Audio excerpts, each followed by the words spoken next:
And now, a three-time sports editor, former online and managing editor, and host of Talk That Talk, award-winning journalist Terrell Chatterbox Emerson. Welcome to it. Welcome to it.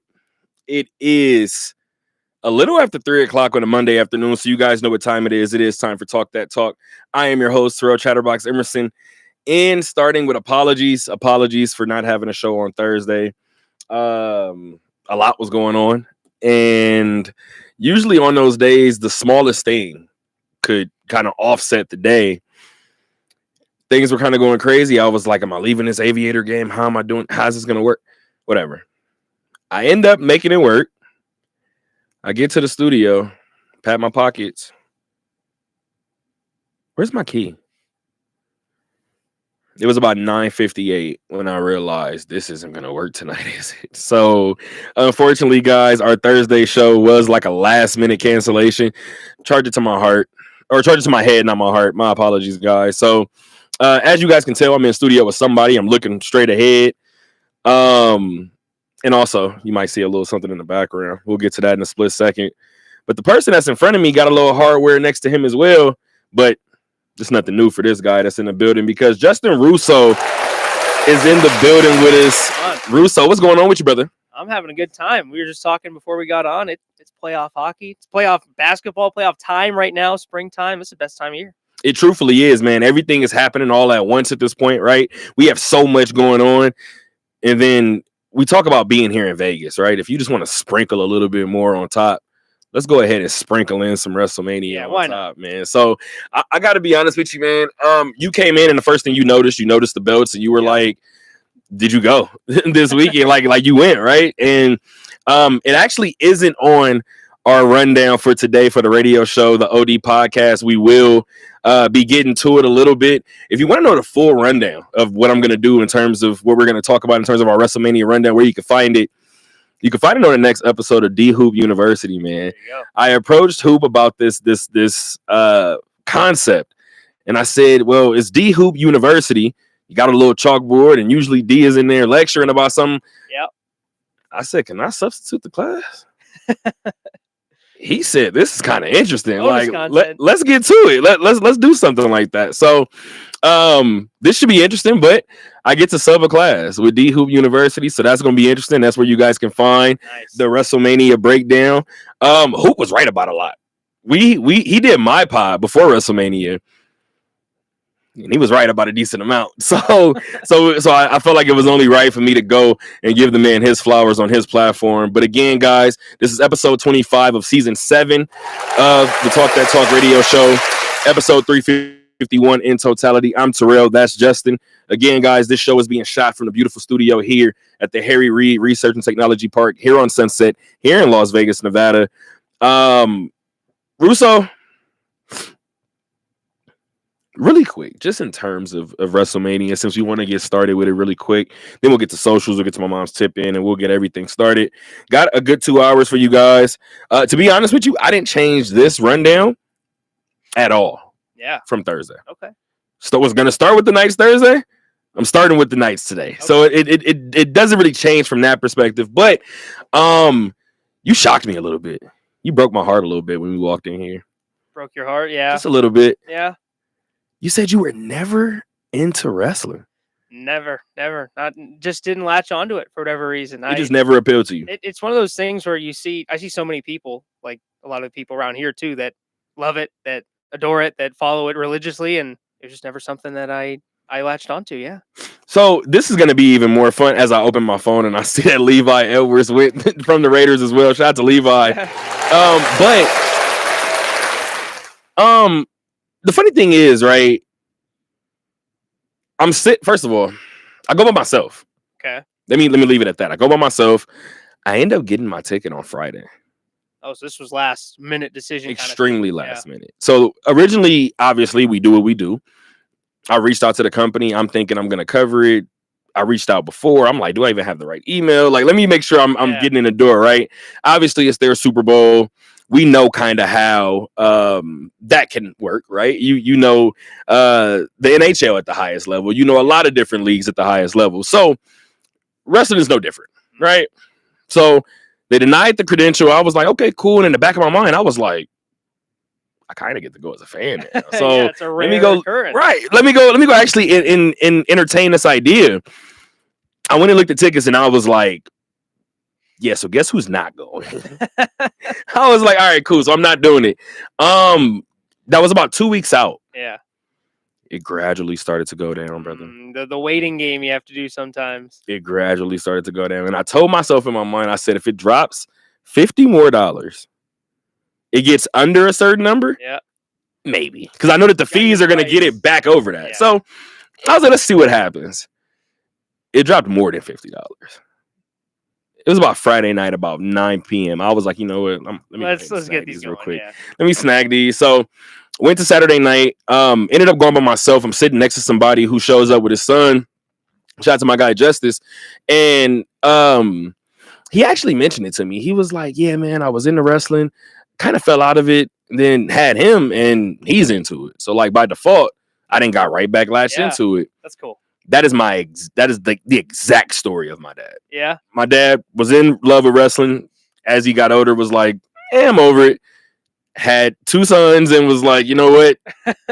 I guess they're into it. I'm into it. We're back in. I'm not necessarily too far from that, right? Just in terms of me falling out of it, I think by the time I got to 8th grade, I was like knee deep in sports. I was like, I don't really have any room for you anymore, right? That changed maybe 4 years ago, maybe 4 or 5 years ago. I got kind of like in depth with it, right? So, all in all, a longer story, a little less long. I told you guys know where to find my little breakdown, but you can kind of read it a little bit in the caption, a little bit. Even the belts that are in the building right now, as a matter of fact, I bought them at WrestleMania, and part of I say it all the time. We was talking about Dick Calvert before the show started. Funny that you're here. Dick Calvert said he's never been to a Vegas Golden Knight game. Really? I don't know a bigger Vegas Golden Knight fan. DC refuses to pay for tickets if he's not. I mean, yeah, we know who Dick Calvert is. Yeah. So I made some phone calls. You know exactly who I called, probably. Made some phone calls and was like, hey, Dick Calvert ain't never been to a game. Him and his wife, huge fan. She was like, let me know. Yeah. That was 3 years ago. DC has not let me know. But anyway, I say that because me and him, we vibe on that level. I'm not paying for anything in the city. I'm not. No. 9 times out of 10, I could find somebody and I could go. You know someone, yeah. This one wasn't that, right? And obviously, like I kind of mentioned before, the biggest thing that stood out to me is my apologies to my dad for thinking that he could just muscle out 4 WrestleMania tickets. In hindsight, it's insane. So, as I said before, man, you're never too old for your first WrestleMania. I told somebody this morning, it allowed for me to truthfully escape reality for 4 hours. That's all, yeah. That's just what it is, right? It's the longest running soap opera in television. Mm-hmm. That's all it is. And then when you're in the building, it's theater. So there's no better way for me to put it. Congratulations to the WWE and WrestleMania as a whole. 30 years in the making, man, for wrestling to come back out here. Fun little tidbit before I get to everything right now. WrestleMania 9 was out here. That was at Caesar's Palace. If I recall correctly, that was 93, I want to say. If that was 93, I wasn't born yet. That was the year before I was born. My brother was 4 years old. My brother goes to that WrestleMania. Yeah. 30 years later, I attend my first one in the same city. So I'm big on numbers. I'm big on things kind of coinciding. So I'll get to a lot more of that on the D-Hoop University pod. But, Justin, let's get to some sports, brother. Let's do it. my mom's tip in, and then we'll get to socials. My mom's tip in is don't ruin your progress trying to rush the process. I'll read that one more time. Don't ruin your progress trying to rush the process. Shout out to my mom for that tip in. I like that tip in for a couple of different reasons. Again, guys, I reference these championship belts that are in the building right now. If you guys would like to watch our live stream or not just this time, but anytime, you guys can go to YouTube, go to the search bar, type in Talk That Talk Radio Show. Once again, go to YouTube, go to the search bar, type in Talk That Talk Radio Show. It's pretty much the same across every platform. I mean, Facebook, Instagram, Apple Podcasts, Spotify. The one thing that is different is our Twitter. Our Twitter is at Talk That Talk LV. Once again, guys, our Twitter is at Talk That Talk LV. Whenever I want to talk hockey, I hit up my guy Russo, and there's a lot of good happening right now in the land of Vegas. First of all, because I didn't do my show on Thursday, I want to touch the season finale for a second. Okay. Then we can go to playoffs. Okay. Deal? Yeah. All right, let's do it. All right, so the win against Vancouver, the 4-1 victory against Vancouver, 3 goals scored in that third period. I'm going to be honest with you, especially because you didn't necessarily need the win. Yeah. You want to know what I paid attention to? And me and Isaiah Torres, shout out to Isaiah Torres who covers the Knights for us. One of the things that we talked about, I looked at one of those final shots by the Canucks late in the game, and I was like, you know what? Does that say 14? Yeah. One of those kind of nights. And I said, am I tripping or am I tripping? Because I'm watching the game. Granted, I'm at work. So I'm like, okay, cool. Fair. Maybe I missed something down the line. Some context. But that says 14 shots on goal, and we got about 3 minutes left in the game. So obviously that's good for a couple of different reasons, just in terms of the idea that defense wins championships, right? And we talked about it early in the season. I believe the last time you were here, we kind of talked about, was it in January when you were here?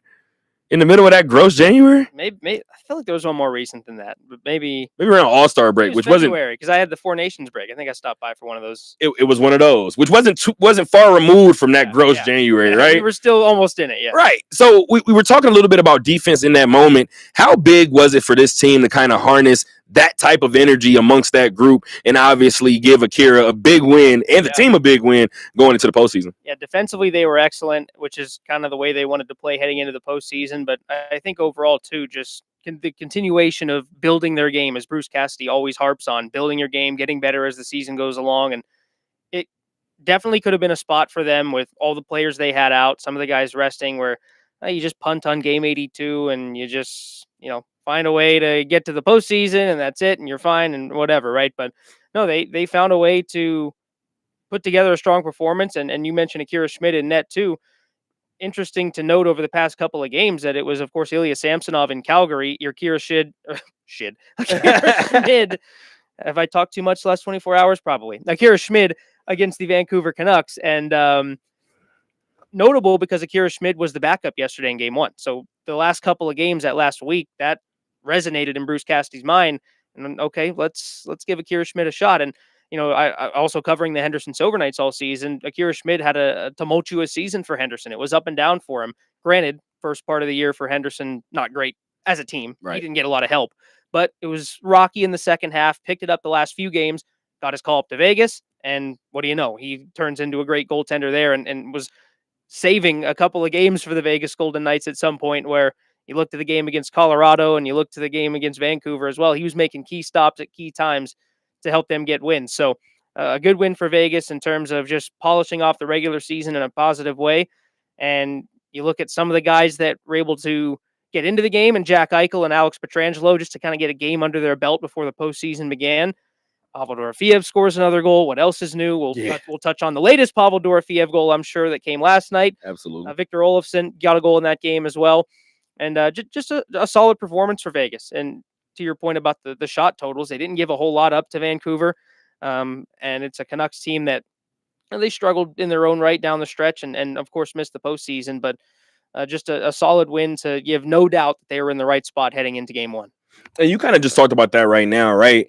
I was wondering how long this conversation was going to go, because this is going to sound kind of crazy, but I was wondering how long this conversation was going to go without the mention of Jack Eichel. Yeah. And the reason why I bring that up is because Jack Eichel is having a career season. Yeah. Jack Eichel is having a record-breaking season.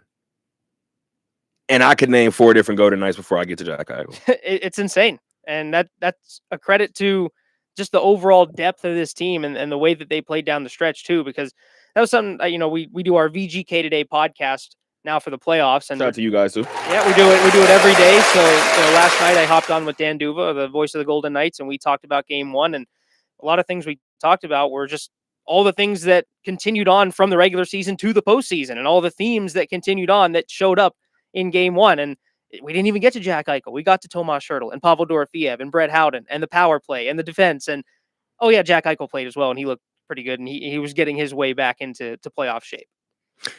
When you put that into perspective, it usually results in a lot of wins. Yeah. Oh, yeah. This team racked up 50 regular season wins this year, 22 losses, 10 overtime losses. You kind of talked about it a second ago. Won the Pacific Division with 110 points. Second seed in this postseason. Before we get to specifics, before we get to exacts, by the way, I want to touch on other postseason series. Yep. I think you probably know where I'm going to go just from you knowing me a little bit and the way my brain works in terms of hockey and the way that I feel like I'm more Western Conference leaning than I am Eastern Conference. We'll get to that in a second, but considering all the things that I just said, number 2 seed in the playoffs, going into the postseason, Western Conference and Eastern Conference, what teams did you look at and you go, okay, if somebody else could get them out of the way for us, great? For me, it's LA right now. LA gave Vegas a lot of trouble this season. And you look after the 4 nations, those 2 teams played a couple of times. Knights had a third period lead in LA. It evaporated quickly. It was probably one of their poorest periods of the season as LA took the win at Crypto.com Arena. Next week, they come back here, and you're thinking tight defensive game, 6-5 win for LA. And Vegas was down late in that game, came back, almost had a game-tying goal late to make it 6-6 into overtime, but just couldn't get there. And so LA is a team that I'm looking at that, and it's crazy to say, right? Because if they're going to be knocked out, who's going to do it? Well, it's going to be Connor McDavid and Leon Draisaitl. And don't exactly want to play those guys either, but such is the way of the postseason, and you're going to play somebody tough no matter what. So LA, I just think matchup-wise is a tough one for Vegas, and it's kind of a similar one to Minnesota because the Wild play a similar style to the Golden Knights and that defensive mindset, clogging up the neutral zone. They're not going to do a whole lot, but they have some top-end talent that can score. I just think the Golden Knights play that style better than the Minnesota Wild, and it showed up in Game 1 yesterday. I think the Kings, to a certain extent, play that way as well. They just have they have a deeper roster. They have a hotter goaltender in Darcy Kemper right now, and that would be a team that in the next round, if it does get that far, and we are talking about those 2 teams playing, that's a tough one. So while you were talking, I'm trying my best not to look down at my phone because my dad texted me twice. Okay. I'm trying my best not to look at it. Multitask. He said Knights versus Kings. I can see it now. Yeah. And my dad is a huge King fan. So as soon as you started talking, I was like, no. I set off the alarm. Don't do it. And you know what's funny? I told you last week, he hit me about something and was like, that's right. I looked over at the co-host at the time and was like, what did I say? What was I talking about? And I think I was talking about the Dodgers or the Cowboys or something. It was like, all right. Yeah. All right, we're moving on. But if I had to give you a team, right? Yeah. I'm not leaning on what happened in the regular season only because it's a sample size for sure, right? Sometimes it's a big sample size, but it doesn't always tell the story, right? Yep. In every single game that I watch against Winnipeg, I think this could go the other way. Yeah. And then I watched the most recent game against Winnipeg. And it did. And I said, I don't want to really necessarily see the Jets in the postseason. And you point that out, too, because the second seed in the West is all fine and good, but who's number 1? It's Winnipeg. And you have to go there for a whiteout if you're going to go to Game 1. And interesting for the Jets in their own Game 1, where that was a team that, of course, had an excellent regular season, President's Trophy winners, but the question mark hanging above their heads is, how does it translate in the postseason? Connor Hellebuyck was terrific this season. He was by far and away the best goaltender in the NHL, but we've said that before, and we've gotten to the postseason, and you look like a series last year where there's 6 goals on the board for the Colorado Avalanche. You're thinking, what the hell just happened here? What happened to our goaltender? What happened to our defense? I will say for the Jets, though, the way that they won Game 1, despite Hellebuyck not being his best, has to give them some confidence because it kind of started that way. They gave up the first goal. They were down 2-1 heading into the third, and you're thinking, okay, here we go again.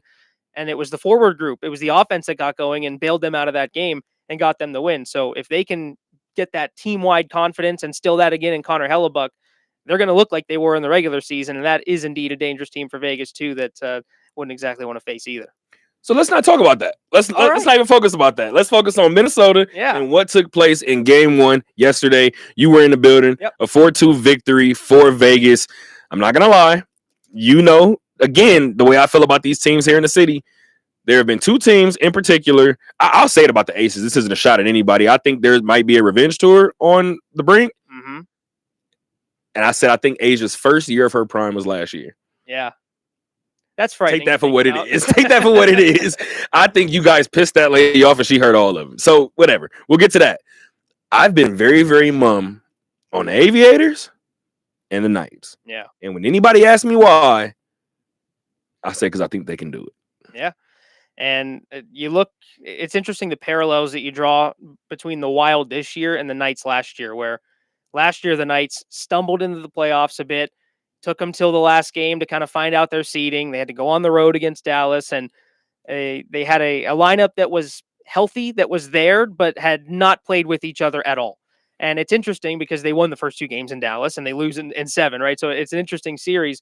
Mark Stone talked on the radio pregame yesterday, and he said, well, we won those first 2 games in Dallas. He said, I don't even know if that was the best thing for us. He said that kind of overshadowed some of the holes that we had on the roster at the time. And so, yeah, we're feeling good. We just won 2, but we loosened up too much in games 3 and 4 in Vegas. And in the long run, maybe it would have benefited us more if we had lost a game early to wake us up a little bit in that series. So the Golden Knights this year, though, coming in completely different in terms of health. Overall this season, and, let's knock on wood, it has been a vastly healthier season for the Golden Knights, all things considered. Shea Theodore was out for a while. William Karlsson was out, of course, but they have been mostly healthy. And that has led to building chemistry down the stretch here. And even with some of the new guy, Riley Smith, right? Yeah, right. He's playing with William Karlsson. They've slotted back in well. But Brandon Saad, and Bruce Cassidy talked about this today, he came in and you're thinking, okay, we'll try him here. They put him on the second line, and he's been on the second line the whole time because his chemistry with Pavel Dorofeev and Tomas Hertl is just off the charts. And we saw that in game 1 as well. Hertl gets a goal. Dorofeev gets a goal. Saad rings one off the post. He looked good again. So for the Golden Knights, it's a team that has built a lot of chemistry down the stretch. They, to this point, have used a lot of the things that gave them success in the regular season and have translated them into game 1. Small sample size, like you said. But Pavel Dorofeev, that was his second career playoff game yesterday. He's already got a goal on the board. Tomas Hertl looks infinitely better heading into this postseason than he did last year, coming off of the knee injury that he had. And the Knights scored 2 power play goals in this one on a power play that had the 12th best percentage of all time in the NHL. And one of the better power plays that we've ever seen. And again, it's just, you go down the line of the themes that have translated into the postseason. Brett Howden has a couple of goals in this one. He had a breakout 23 goal performance this year. Just incredible the way that wasn't his previous career high 9. 9 never got the double digits, and all of a sudden he's pushing. I mean, if you conclude last night, 25 goals in 83 games this season. And so for Brett Howden, incredible for him as well. And I think one thing that stood out for the Knights that we touched on our podcast post game was that you look at the minutes distribution for the Golden Knights, and we always hear about the depth and how they want to roll 4 lines and use everybody. The top Vegas forward, Jack Eichel, had, or I think it was Eichel or Stone, had about 17 minutes, just over 17 minutes of ice time.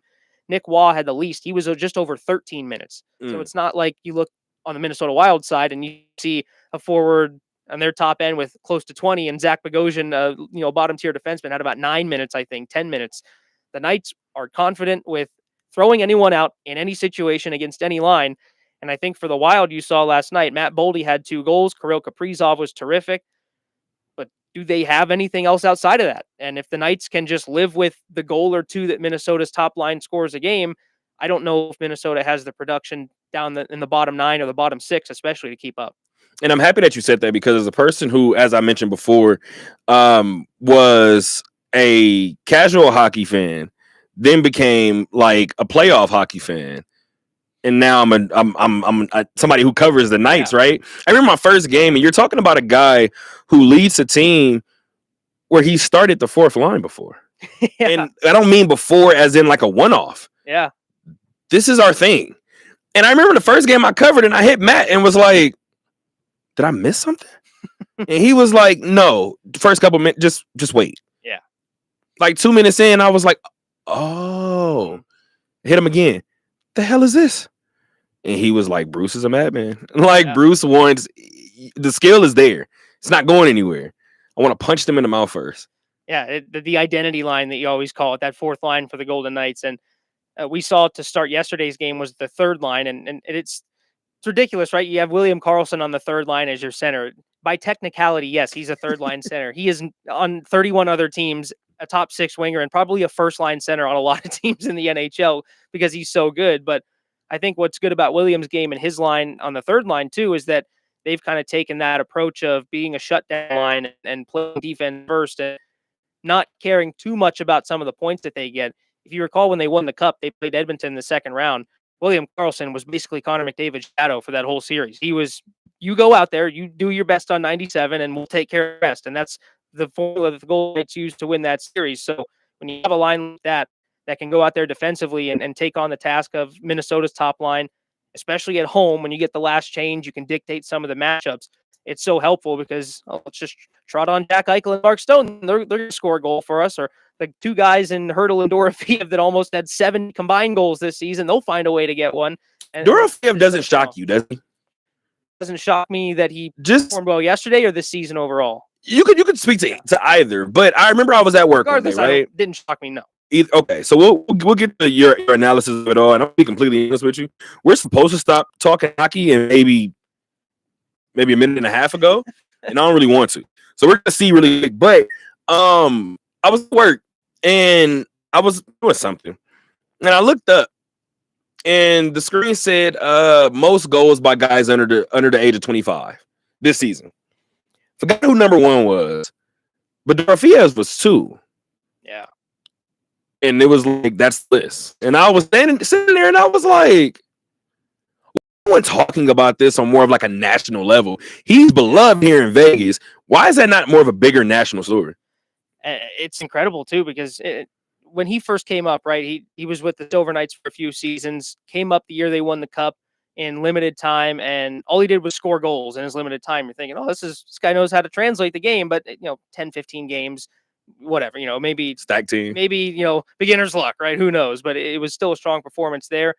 Last season, the Golden Knights made those additions at the Anthony Mantha in the mix as well. They still had Marchessault and some of these other guys. He only played 1 game in the postseason, didn't score a goal. But you look at what he did in the back half of that season, he was trending toward being a 20-goal scorer before he got hurt against Jacob Trouba. He got elbowed to the head, had a concussion, missed a lot of time that season.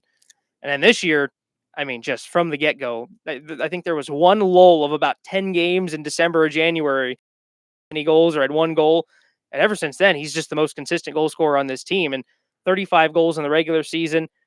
And you look at the overall numbers, and I just pulled it up here. Talk to me. The most goals in a single season in Golden Knights history. William Karlsson, year 1, 43. Jonathan Marchessault last year had 42. And then it's Pavel Dorofeev. He's in third. He has 35 goals. He's ahead of Hertl this year. He's scored more goals in a single season in a Golden Knights uniform than Jack Eichel ever has, than Max Pacioretty going back a little bit further. This is a premier goal scorer, an elite goal scorer, and I was not surprised this season to see him get on a goal scoring run like he did. I don't know if I maybe anticipated 35 and some of the numbers that he reached, but especially in last night's game too, I wasn't surprised to see it translate to the postseason, because one thing that Bruce Cassidy has challenged him to do this year is, look, we know the shot's there. We know if you have ice and you shoot the puck 9 times out of 10, it's going in, you're going to find the right spot. But when things get tough and you go through a slump, can you go to the net? Can you battle a little bit for your goals? Can you get those greasy ones? And he started to do that over the back half of the season. Had the good shot last night on a goal where Philip Gustafson didn't see the puck. So granted, it wasn't a goal he had to work really, really hard for last night on a power play, but I would not be surprised if we see him just continue to roll right along here in the postseason, especially with a line mate like Tomas Hertl that loves to do all that dirty work below the goal line and free up some space. And speaking of freeing up space, that was one of the conversations I had with Bruce early in the season. It was about Hertl on the power play, and I kind of was like, everybody kind of knows what he's going to do and where he wants to get, and he keeps doing it. Yeah. And Bruce was kind of like, he keeps getting there. Yeah. Like, as long as he keeps getting there, we think it's a sure thing. Like, He's so a net front wizard on the power play. Yeah. and it's the craziest thing in the world, because that's again what kind of goes back to his teachings to Dorofiev a little bit. How do you work around it when they adjust to you? And Hurdle, it felt all season long like the only thing that slowed him down was health recently, Yeah. right? So I don't. Is it too early to give MVP of teams yet? But Regular season MVP. I mean, I looked at Hurdle a lot this season, and I was just like, I don't know where this team is without him. and you saw when he got hurt that the power play took a dive too, because Absolutely. you just didn't have that option there. And I think the reason that the Golden Knights were so successful on the power play and why that adjustment to Hurdle didn't necessarily work is because, okay, Jack Eichel's on the left. Have fun stopping that shot if you want to give him an open shot. Okay, well, we'll take away Jack Eichel and we'll take away Tomas Hurdle. All right, there's Pavel Dorofiev. He scored 35 goals this year. Okay, you want to keep things up high? Well, here's Shea Theodore and Noah Hanifin. They're some of the best puck distributors in the NHL and some of the best power play quarterbacks that the team has. So the power play has been incredible. And this was another stat that we were talking about last week. Dan Duva, the team radio voice, pulled it. I mentioned the Golden Knights have the 12th best power play percentage of all time. But you look at the lack of power plays they've gotten and the lack of calls. In terms of raw power play goals that they've scored this season, just the number of goals, 722nd all time in NHL history. Yet they have the 12th best percentage. They have done a lot with a little. And even as guys have come out, they've found ways to have success. And we saw once all 5 pieces of that unit came together yesterday, it was picked up right where it left off. And another stat that I saw as we move on really quick, maybe you can help me with this stat. Am I going crazy, or did it say something about the Vegas Golden Knights were the least penalized team in history?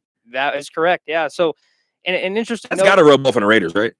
Well, I'd hope so. But the Raiders have an image, right, dating back to the 70s. This is just how the Raiders play football, right? Good point. But no, yeah. So interesting on the power play and the penalty kill front. 3 teams broke the record this season for the fewest penalties ever taken. So, and the Knights were among them. They had 169, which was about 10 or 11 better than the next team here. So well far and away than everybody. And 3 teams also broke the record for fewest power play opportunities this season as well. Knights were among that group, and they didn't get to the top of that list, or the bottom of that list rather. But it goes to show the penalties are a little down overall this season, but the Knights just worked with what they had, and the discipline showed up again last night. It didn't take many penalties in that game and got them the win. I got 2 other series that I'm paying attention to. Shout out to our Florida man fact checker, because I'm paying attention to his Panthers and the Lightning. Yeah, I think not enough gets said about Tampa Bay, and usually in the seasons where not enough gets said about Tampa Bay, they usually win it all. Yeah, and I just think it's dangerous. And another thing is too, this is why I'm trying to stay so quiet. Nobody's talking about Vegas. No, and I'm just sitting back like, if you remember 2 years ago, was a similar situation. Everyone, even in the first round, Winnipeg's going to win. And after the first game where they lost, you're thinking, Winnipeg's got this. And nobody really gave them credit in that series. Nobody thought they'd beat the Oilers. And eventually at some point you're like, all right, they're looking pretty good. Like, someone's got to give them credit. But yeah, to your point about the Panthers too, 2-time defending Eastern Conference champions, 2 straight final trips. Who knows about them? But the Lightning in an East that feels kind of right now, I think you lean toward that experience, and it would not shock me at all if they make a deep run again. Winner of that series comes out of the East. So you just said what you said about Tampa. Same thing kind of applies for Florida. If the winner comes out of if the winner of the East comes out of that series, would it shock you? No, it wouldn't shock me. And I think the only thing for Florida is just the fatigue, right? They made it twice in a row. Right. We saw Tampa when they had their back-to-back. They went to the finals 3 straight years. They just kind of ran out of steam in that final and ran into a really good Avalanche team. So it wouldn't surprise me with Matthew Tkachuk back as well if the Panthers are able to go all the way, and the Lightning's resume speaks for itself too. It wouldn't surprise me either. And there's just a lot of teams out east, and Washington had a good season, but who knows how they can continue to translate that. Never know about them. The history that comes with them. So it wouldn't surprise me as 2 of the more complete teams to see Tampa and Florida come out of the East. Last hockey topic that I have really quick, as we have gone about 10 minutes over. We could have did a full 2 hours on it. I was about to say we could have done the show on this, but since you know a little bit about me, a little bit, that's being facetious. You want to look to the West. Yeah. Big old red X on the Golden Knights. We're not paying attention to the Golden Knights in Minnesota. It's got 3 other series in the West. Where are my eyes? You should know this. I mean, I would think I don't know if you're drama focused, they're on Mikko Rantanen and the Avs and Stars, but yeah. I brought up Mikko not getting traded once, but twice this season. Yeah. And I've called the teams that have traded him insane. Yeah. And now I get to see him look at one of those insane teams face to face. Yeah. This is insane. The drama of it all is incredible. And we saw game one of that series, of course, and Dallas, for whatever reason, they struggled so much down the stretch. They lost, I think, 7 or 8 in a row to end the regular season. I mean, they were ahead of the Knights in terms of seeding in the West, and the Knights surpassed them in the last couple of games to get that second spot in the West and any potential home ice advantage. And without Miro Heiskanen, the best defenseman, they're without Jason Robertson now, one of their better forwards. He got hurt in the regular season finale. He was week to week. So that's a tough one for Dallas. And Colorado took game one pretty handily. I suspect Dallas will bounce back with a better performance in game two. But these are another series like Tampa and Florida where very easily could see either of these teams making it all the way. And I think the West is ultra competitive, more so than the East this season, in terms of any one of those teams, I think, could make a finals run, even the Minnesota Wild, if they find some success with their depth scoring. But I mean, you look at that Edmonton LA series, both of them can make a finals run, and certainly Colorado and Dallas, the way that Colorado really rebuilt their whole team this year with that trade and some of the pieces they got back, they can certainly make a run too. I have to stop now, but you have to be reined in. Yeah, word. We went about 10 minutes over what I wanted to do in terms of hockey, but there's a lot to get to. Yeah. There's a lot to It's a get busy to. time of the year. But let's shift to a different different league, rather. Yep. That's also trying to figure out who's about to hoist that championship, and that's the NBA, man. Pacers won. I don't want to talk. So, floor is yours. I don't know. What do you want to do? Lakers lost. I don't want to talk either. So let's just sit here for 10 minutes and do nothing. Sounds about right to me. All right. So I'll start my Pacers, then you start your Lakers, and then we'll go to the other series, right? Yeah. Pacers. I've said it all season long. First of all, let me just talk about what I historically said about my Pacers. Indiana is never bad enough to get a lottery pick. Indiana never feels good enough to be like the favorite going in. I have forgotten on several occasions this season that we went to the Eastern Conference Finals. That's the crazy thing too, is you're in this limbo, but made it far last year. The limbo has lasted 25 of my 30 years, dog. Yeah. That's a problem for me. Yeah. The closest I've ever been to a championship, we made it to a championship. Yeah, true. But the closest we've ever been to a championship in my heart was 2004. When Reggie had the fast break and Tayshaun Prince blocked him because of the layup. Yeah. Reggie already wasn't a dunker, but in the back of my mind, I was like, you went to lay it up. Find the little extra juice to just dunk it in. Even please. in Reggie's in year, 21 at that point? Like, I'm insane even asking him to do that. But those are the things I hold on to, right? That said, I've said all season long that Milwaukee, to me, is probably the way that you thought about, the way that you kind of briefly mentioned Colorado. Yeah. I've looked at Colorado since I think we talked game one, because I was in the building for game one, and I talked to you after the game, and I was like, 7. Yeah. I don't know who they play next. I don't know who Colorado plays next, but they're about to give it to them. Yeah. Why did y'all do that to them? We get game one. Mm-hmm. They're a team that, for me, similar to Dallas, similar to Tampa, they're just gonna be there, right? I heard all negative things all season long being said about Milwaukee, and I was like, the team that's 5th right now? Yeah. When you put it in perspective. Well, if the world is falling, like you guys said, Yeah. they still got Giannis, right? Okay. So all bets are off. I was just on a D-Hoop University podcast maybe 2 or 3 weeks ago. Mm-hmm. He was like, who scares you the most out of the East? Milwaukee. Because A, they've done it, and B, they have a Giannis. It goes back to, if you guys want to go back to just movies, right? I remember Loki. I'm always rooting for the little brother, by the way. I remember Loki was going off. We have this, we have that, we have an army, we have a military, we have tanks, we have a Hulk. Yep. Go beat that. If I'm Milwaukee, I'm like, we got one of these.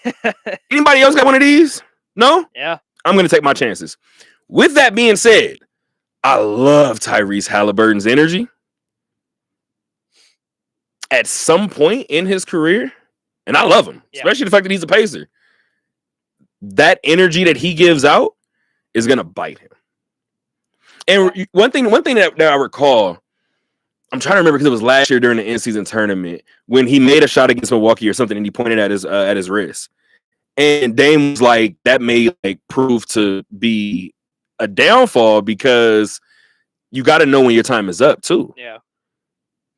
And you got to know when you're having that moment. Like he made a bunch of time references, and I was like, at least once in his career, he's gonna have one. Everybody has it, right? He may have already had it, but KG talked about it. Kevin Garnett said he's out there, he's having a good game. Jordan ain't necessarily having his best game. I forgot what he said. He ain't got it or something. About 8 straight, 10 straight. Yep. He said they called the timeout. He looked at Anthony Peeler. My bad, dog. I'm not even guarding him. That's my fault. You don't poke the wrong bear in especially in playoff series like this. I mean, like you said with Jordan, Kobe, LeBron, Luka. I hope, please, Luka, please.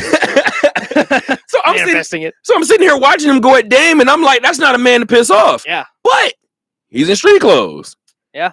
So I'm watching very, very closely, very, very intently, and Jay, I'm sitting there, and I'm like, I see Gary Trent talk. And I look around, and I said, where's Giannis? Uh-oh. He ain't said a word back to you. Again, I'm a Pacer fan. Game 1 looked the way it does, and and I've said it before, people have been like, oh, the Pacers don't have that guy. Pascal Siakam was that guy for Toronto. Yeah. So he can be that guy. Gonna be honest with you, everything I've said during the regular season still stands. Pacers are up 1-0. Let Giannis turn into Giannis. I could see Giannis having 4 straight 40 ball. This is all bets are off in that series. I mean, still. And Giannis had 36 in the first game, and Kyle Kuzma did his best Tony Snell impression to do absolutely nothing. So, and he didn't get a lot of help in the starting lineup either. With granted, Taurean Prince, Brook Lopez. I'm not expecting 30 out of those guys, right. but give me something at least. So, on that end, you expect some regression to the mean for Milwaukee in terms of some balanced scoring.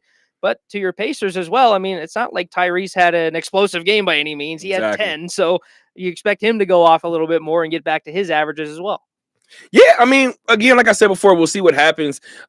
T. Howe has a history and a habit, I should say, of going off when we need him. Yeah, and out of that 10, he'll have four clutch ones in the fourth. So I think what's interesting about that series, if Indy was to come out of it, it doesn't shock me. I'm gonna be honest with you, man. I'm looking at Boston and I'm looking at New York, and I know that these teams have played well against Cleveland in the postseason, and I've said this all season long. In Lindy's, and that's probably why I brag on Lindy so much. In Lindy's case, the lone year that I was coaching middle school basketball, right? I tried to find duplicates. Obviously, you're not going to always have it, but if I'm taking this out of the game, I want to replace it with as close as what I can already. Yeah. That being said, when I look at what was the point that I was trying to make? Damn, was it about Milwaukee? Oh, I think it was about what was the point that we just had before this? We were talking about Tyrese Halliburton. We were talking about his clutch points. Think. Oh, we just talked about Kuzma. We talked about Hallie.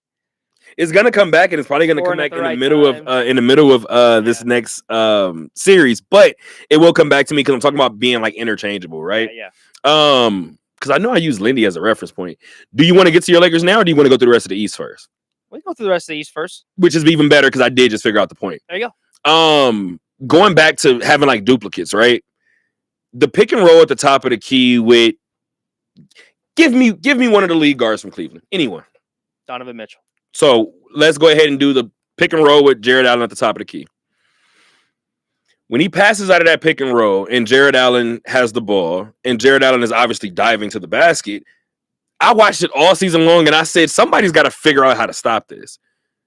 Jared Allen, and again, let's go ahead and say interchangeable. Let's say it's Darius Garland and Evan Mobley. Yeah. The exact same thing happens. Whoever comes off of that initial roll, even though he gets that pass, he's looking to pass the second time. Yeah. That first one is the hockey assist. So every time I see that pick and roll and I see the help defender leave, whether it's Jared Allen or Evan Mobley, 2 points. Yeah. Lob it to the rim. And every time I see them do that, I say, dog, it's interchangeable. That's the problem. You can't lock in on 45 and be like, cool, this is what we're going to do. You can't lock in on 31 and be like, okay, cool, he's going to loft to the every time they set a screen, I have to pay attention to too much. I know what the regular season looked like. If I'm New York, if I'm Cleveland, somebody put them through a 6-game series early, please. Yeah, you need a little help there. Jeez Louise. I do have Detroit in 6, or excuse me, I said Detroit in 6. New York in 6. My apologies. New York in 6. Campaign just heard you. My fault. I have Detroit. Damn, I did it again. I have New York in 6 over Detroit. At this rate, 4. At this point, I don't know what the hell I'm doing. I don't want to touch the Pacers and Bucks. Sorry, guys. I'm not doing it. We'll leave you out of that one. I don't know. I got 6 either way. My feeling on the East is that I'm just waiting for the Cavs and Celtics in the Eastern Conference Final. That's kind of where I'm at this point. So, unfortunately for your Pacers, but the Celtics have been the same team as they were last season. I feel like they turned it on in the second half in the game yesterday, so I feel like they can just do that whenever they feel like it, and that'll get them at least to the Eastern Conference Final. And I feel like the Cavs this year, what you spoke about too, have just been so good. Boston scares me, for no disrespect to Jason Tatum, because everybody loves to make it sound like you're disrespecting him. One thing scared me about Boston yesterday. I watched the defensive intensity of Jaylen Brown late in that third quarter, early in that fourth quarter, if I recall correctly, and they were up 11.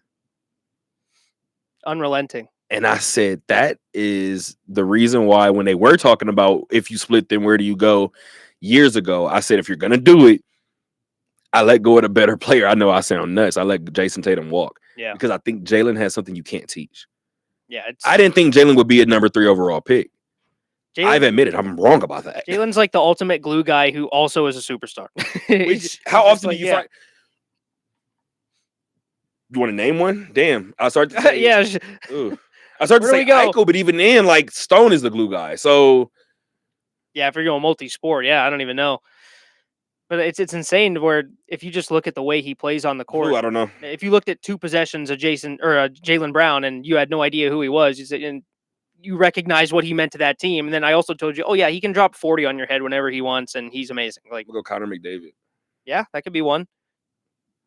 You know what's funny? I know some Boston fans at home that's like, Connor McDavid. Anyway, I want to say one thing about the series. Talk to me. The Celtics. Like, I'm not the biggest Celtics fan. I'm a Laker fan, but I'm going to call out Jaylen Brown for this corny ass thing that he said against the Magic. They're the Magic, but they know who really got the magic over here. No Harry Potter. I hope Orlando torches them in game 2 just for that one. They're going to win in 4 or 5 regardless. But first game in Orlando. I like you, Jaylen, but just I don't need any of that. You've been hanging around JT too long. That's what I'm telling you. It's starting to rub off. Yeah, honestly. Yeah. Let's get to the West real quick. I'm telling you, I can do this show without the nose. I really don't even need these. We can go to the East or we can go to the West. Yeah. But one question about the East really quick. If we were flip-flopped with New York and New York was the 4 and we were the 3, we being Indiana, does New York get past Cleveland? And is it New York, Boston in the Eastern Conference Finals? It's a tough one.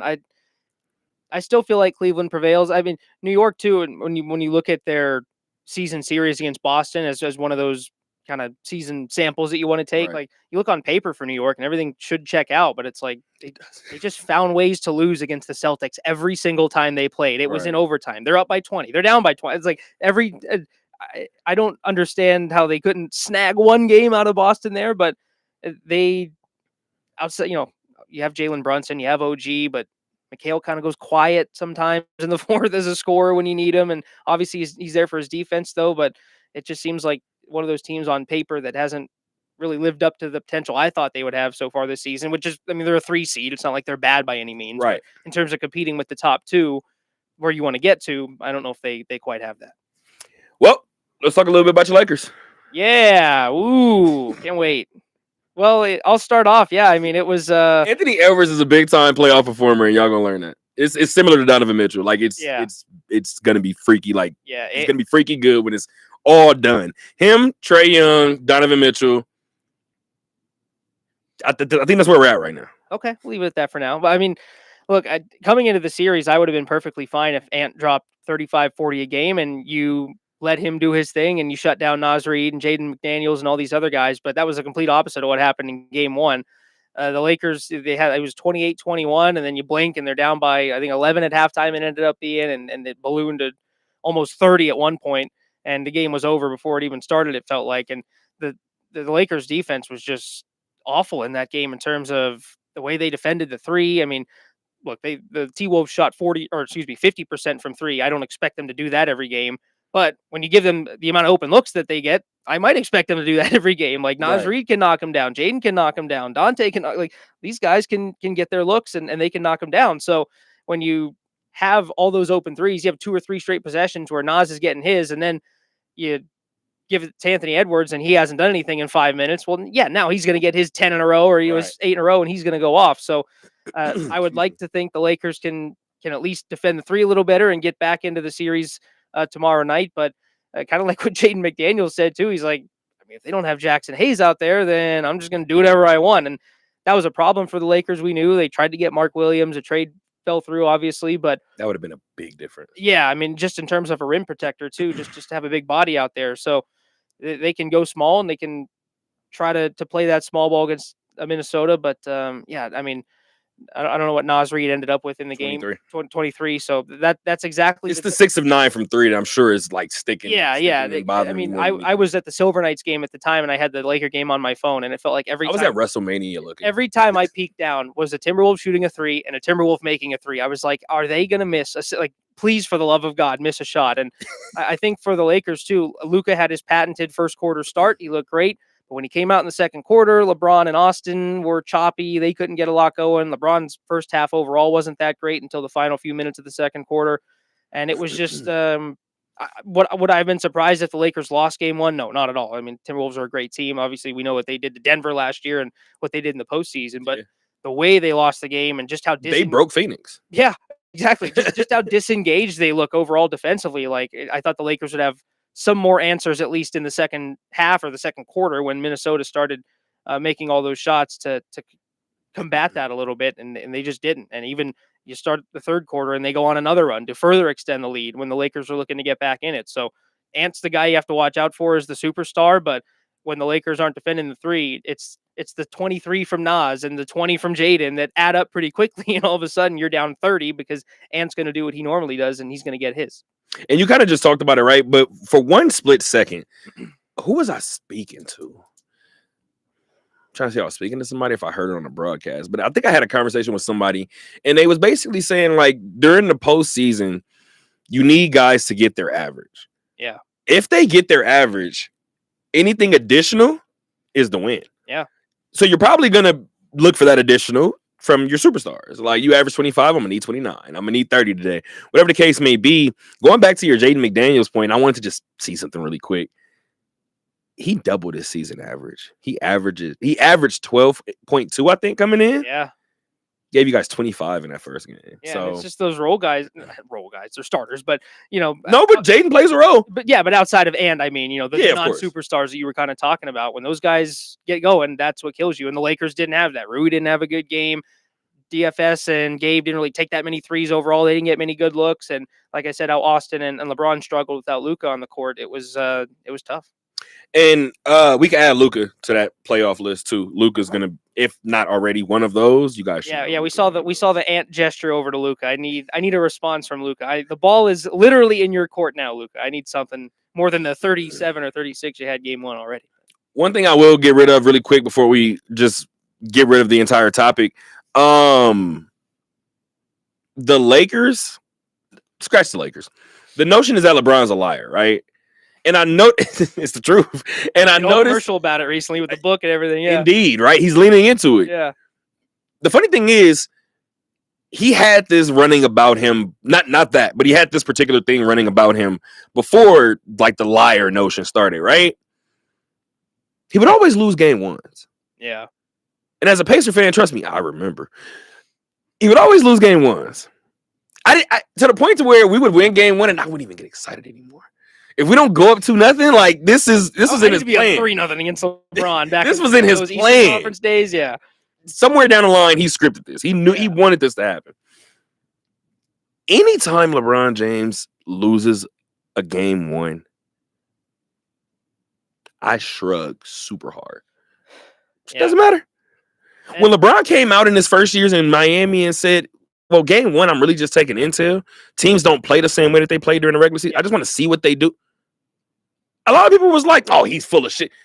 Look at the game ones. He done lost. And look when they won the championship. I believe him. Game 1 against Portland in the bubble, they lost Facts. 4 in a row. Game 1 against Houston, they lost to Russ and Harden and the Rockets 4 in a row after that. Facts. So, I mean, LeBron is not a Tyler Hero made that face in the bubble in the finals and didn't win another game after that. Yep, and they got 30 balled in the clincher. So very good point. Yeah, LeBron. It's not like you internalize that or anything. No, not at all. It's crazy to think for LeBron too, where the postseason's so magnified, and it's still like a lab to him, where he's just still learning. It's like, dude, most teams lose game 1, and the world just falls apart. And LeBron's like, okay, I learned what I need to learn. Series can start now. It's like, it's the freak. Ron, we're down 1-0. Are we gonna get going? Yeah, we are. I'm gonna win 4 in a row. It's like, it reminds me of Bud Crawford. Yeah. The scary thing about Bud, I watched Bud fight in person once. That was the Horn fight, and I told Robert Byrd, who was actually doing the match that night or the fight that night, I told Byrd, and I have a pretty decent relationship with Byrd. I was like, you can almost see when he figures it out. Yeah. It usually takes max 3 rounds. But that Kell Brook fight is another fight that I go back to. If you go back and watch that fight, it looked like Kell was about to whoop his ass the first round and a half, and I was like, hey, this shit looks bad. Yeah. Maybe like the last 10 seconds of round 2, I thought I saw something. And I said, I think it clicked. Yeah. Started the third round happen, and I was like, nah, maybe it did. No, it did. Yeah. I hit my dad and said the ass whooping starts now. He picked Kell apart. From the third round on, yeah. I told my dad, I said he needed about 6 minutes. I just need to know what you do. Oh, walked through him after that. Wouldn't shock me if Minnesota gets one more game this series. But to that point too, as a Laker, I don't want to get too ahead of myself as a Laker fan. We just talked about Ant and what he does in the postseason. So you're not talking about some of these. All respect to your Pacers back in the late 2010s, and the Raptors and some of those teams. Watch it. Yeah, I mean, I don't know if the Raptors or the Pacers or X team here had a guy like Ant that could show up in a series like that and really take it over. I mean, we saw continually LeBron would just outplay everyone, including everyone on his own team. They'd play him right off the floor. And so it could be a little different this time around. I had Lakers in 6 when the series started. That was my prediction, but I would not be surprised if it goes 7. And hey, given what we saw last night, I wouldn't be surprised if the T-Wolves walk out of it in 5. I mean, the West is kind of like hockey this year. It's so there's so much parity in the West right now that as I peek down at the 51-point win that the Grizzlies had or lost. Yeah, but they're gonna get one too. Yeah, but for the most part, you look at. I think they're gonna get one. I had to look at the camera to double check, but I think they're gonna get one. You hope they get one. You're gonna get one in Memphis, right? You're not gonna get one in OKC. I guess. You're gonna get. I don't know. Probably game 4. If I'm down at any point in a playoff game by almost 60 points, I'd hope I have a response the next game. I'd hope. I don't think you've done a pod with us with Caprice. Caprice is the ultimate girly girl. Anytime we bring up like a game like that, if she was here, she would be like, and nobody left? Like, she really doesn't understand why I have to sit on the bench and we're down by 4. I'm going to go shower. Yeah. I'm going to go get ready for this press conference. Yeah. I'm going home. Yeah, you guys didn't show up, so I'm getting leaving. I'm dipping, yeah. Every time she asks me, like, do they have to stick around? I think it's hilarious. I think it's hilarious because I'll be like, depending on who you ask, no, you don't. Yeah. You can leave. You can get out of there. What else did we not mention in the West real quick as we move on? Houston Golden State. That's gonna be a fun series. I hate to be that guy. That's one of them series where you wipe away the numbers. Yeah. It doesn't matter. The 2 and the 7, I saw that and was like, oh, one team hasn't been to the postseason, and so I got Golden State in probably 5, but Ime Udoka is probably coach of the year. I didn't. This game was obviously during the Knights game last night, so I caught bits and pieces. But I did see that disgusting step back 3 that Steph hit over Jalen from the right wing. Disgusting, bro. I don't know what it is about Steph when he sees that Rocket logo on the other side of the court, but this dude, as if he already doesn't have like 3 tiers above his normal that he can access, it just like goes to another level. And the Rockets kind of struck me. It reminds me of the Lakers 2 years back when they played Memphis. Memphis was the 2, Lakers were the 7. And everyone was kind of like, okay, it's a young Memphis team. See what they can do. And then the Lakers won the series pretty easily. I think it ended up going 6 in that series, but the clinching game wasn't close at all. So I think it's kind of the same for a Houston team where good coach, good roster, but very young and inexperienced. And they could just run into a guy like Steph who just blows out their candles in round 1. 4 versus 5, Denver and the Clippers. I think whoever loses this series panics. Yeah. I think one is warranted. I think one might not necessarily be so. Mm-hmm. The answers that I have in my head might flip people out. I think it's already the writing's on the wall. If Denver loses, especially in the first round, they blow it up. I think Michael Porter Jr. is gone. I think it's not his fault, but I think Aaron Gordon's gone. Yeah. I think Russ is gone. I think we're wiping the slate clean. It'll be Christian Brown. It'll be a bunch of other shooters. It'll be Jokic and Jamal Murray. Clock is ticking. Yeah. And I think just real quick too, Talk to me. I'm curious to see how much power does Nikola Jokic assume this summer? Is this a LeBron situation, a GM situation for Nikola, where he don't look like he wants? He doesn't look like he wants a part of that. Yeah, and so you figure it out. He certainly can do that, given what he's done. But yeah, sure. What does he do in terms of staying out of it? The problem is you're going to get rid of Russ, and he asked for Russ. Yeah. And so we've seen that too with LeBron teams over the years too, where he's positioned himself to want some older veterans, be it Cleveland or be it the Lakers, and it just hasn't really panned out. And so sometimes you whiff on one, but in the regular season, the connection was there. Russ has had some head scratchers the last couple of weeks. I'll say that. And a little bit. We're used to that for us, but they played Russ's last 6 minutes of like game time.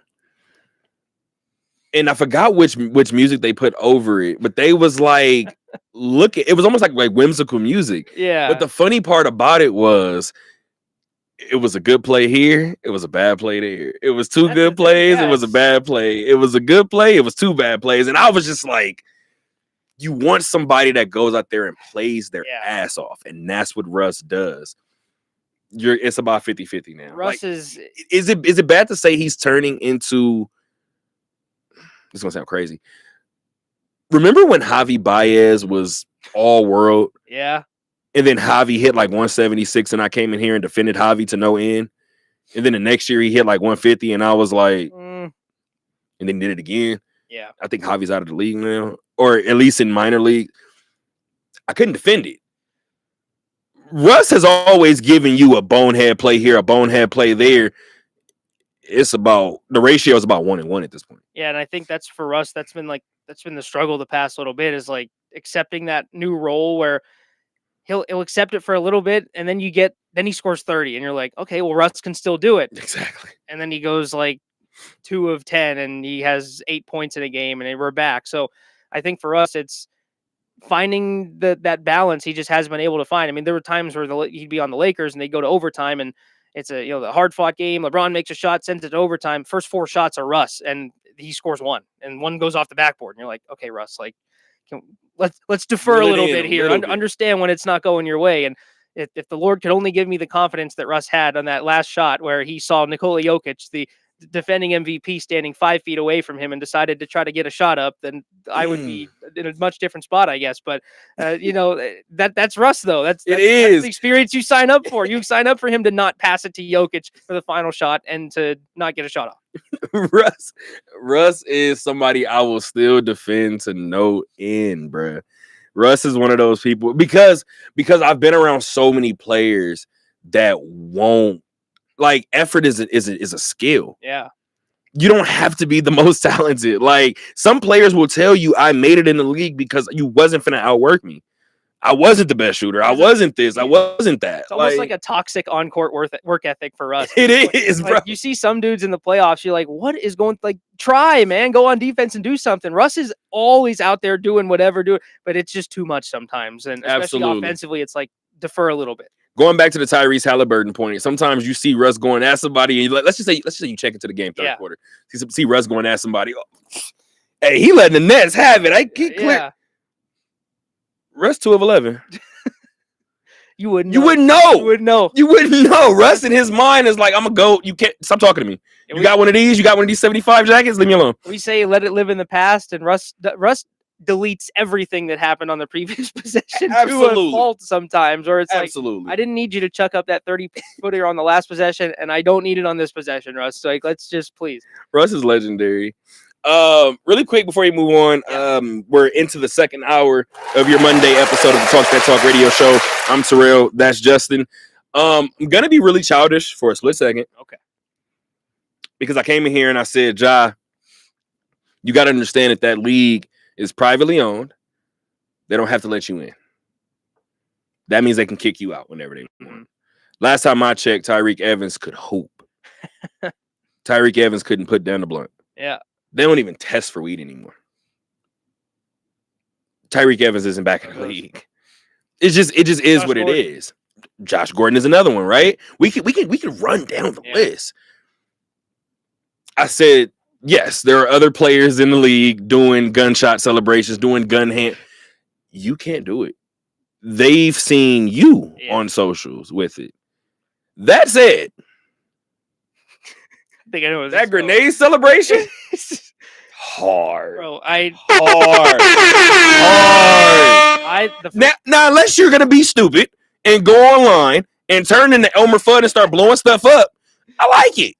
I thought Bombs away. If Dame can do the bombs away, let me get the grenade off. I thought I was getting sent-held when I first saw the grenade celebration. I was like, no, he did not. Because I didn't see the video yet. I just saw the caption. I was like, there's no shot. I'm going to scroll down. And this dude just chucked a grenade into the stands.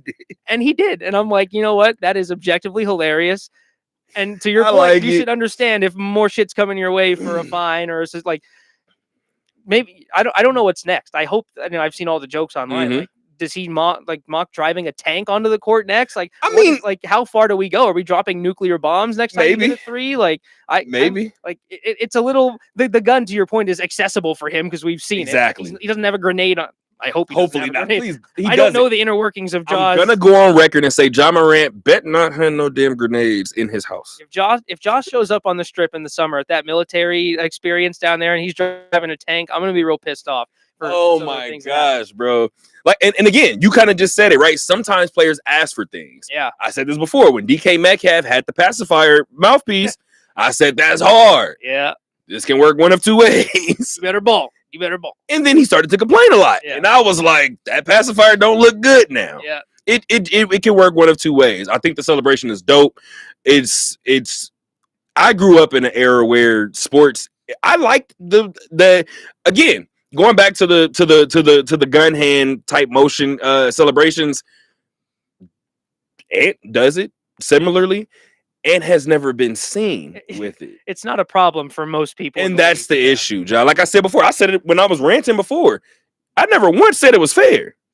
You gave them the ammo, no pun intended. I mean, the league's top announcer says bang is his call when 3-pointers go in. That is a great analogy, but not for you, John.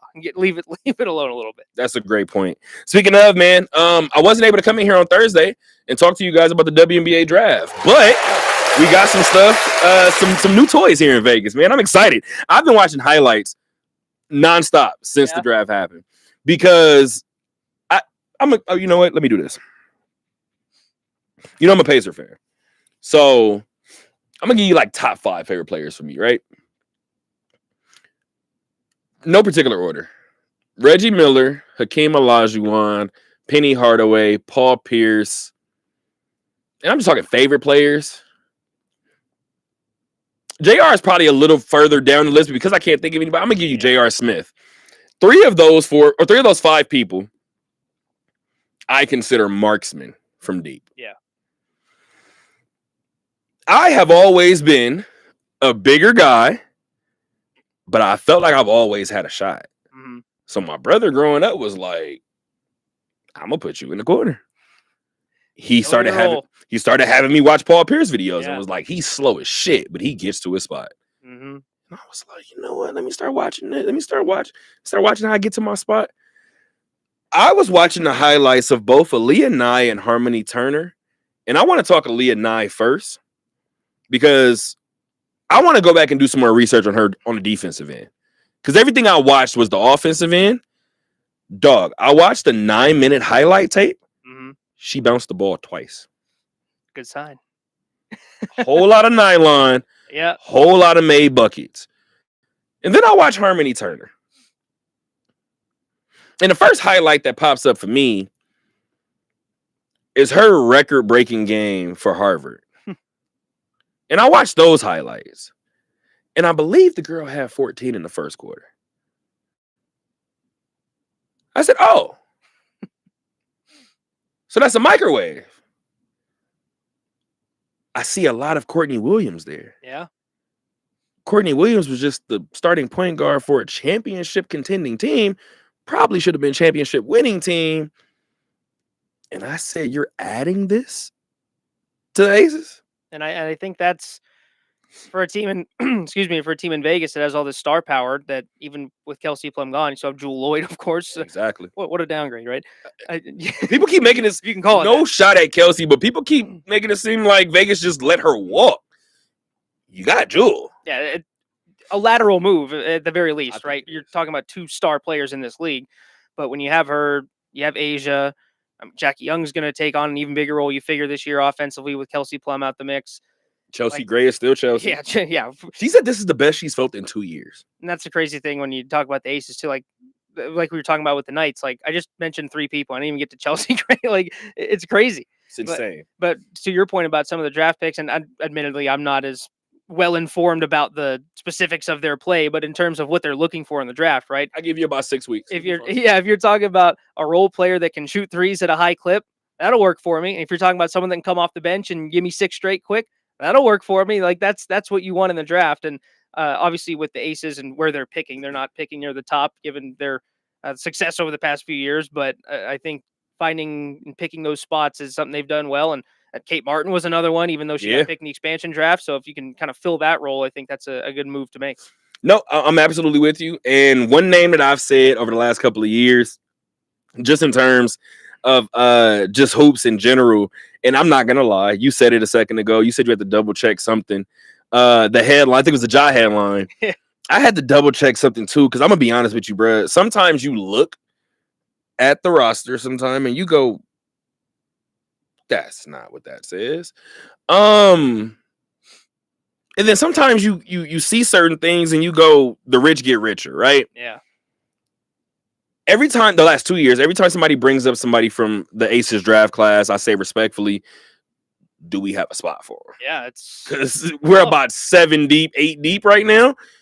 The rookie's not going to make the team. And in those moments, you kind of know, right? Aaliyah Nye, Harmony Turner, who knows what happens? I saw an undrafted signing for the Las Vegas Aces, and it said Deja Kelly. And I locked my phone.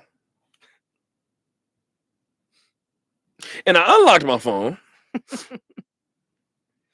And I said, there's another Deja Kelly that didn't go to Oregon that transferred from UNC, right? That can't be this one.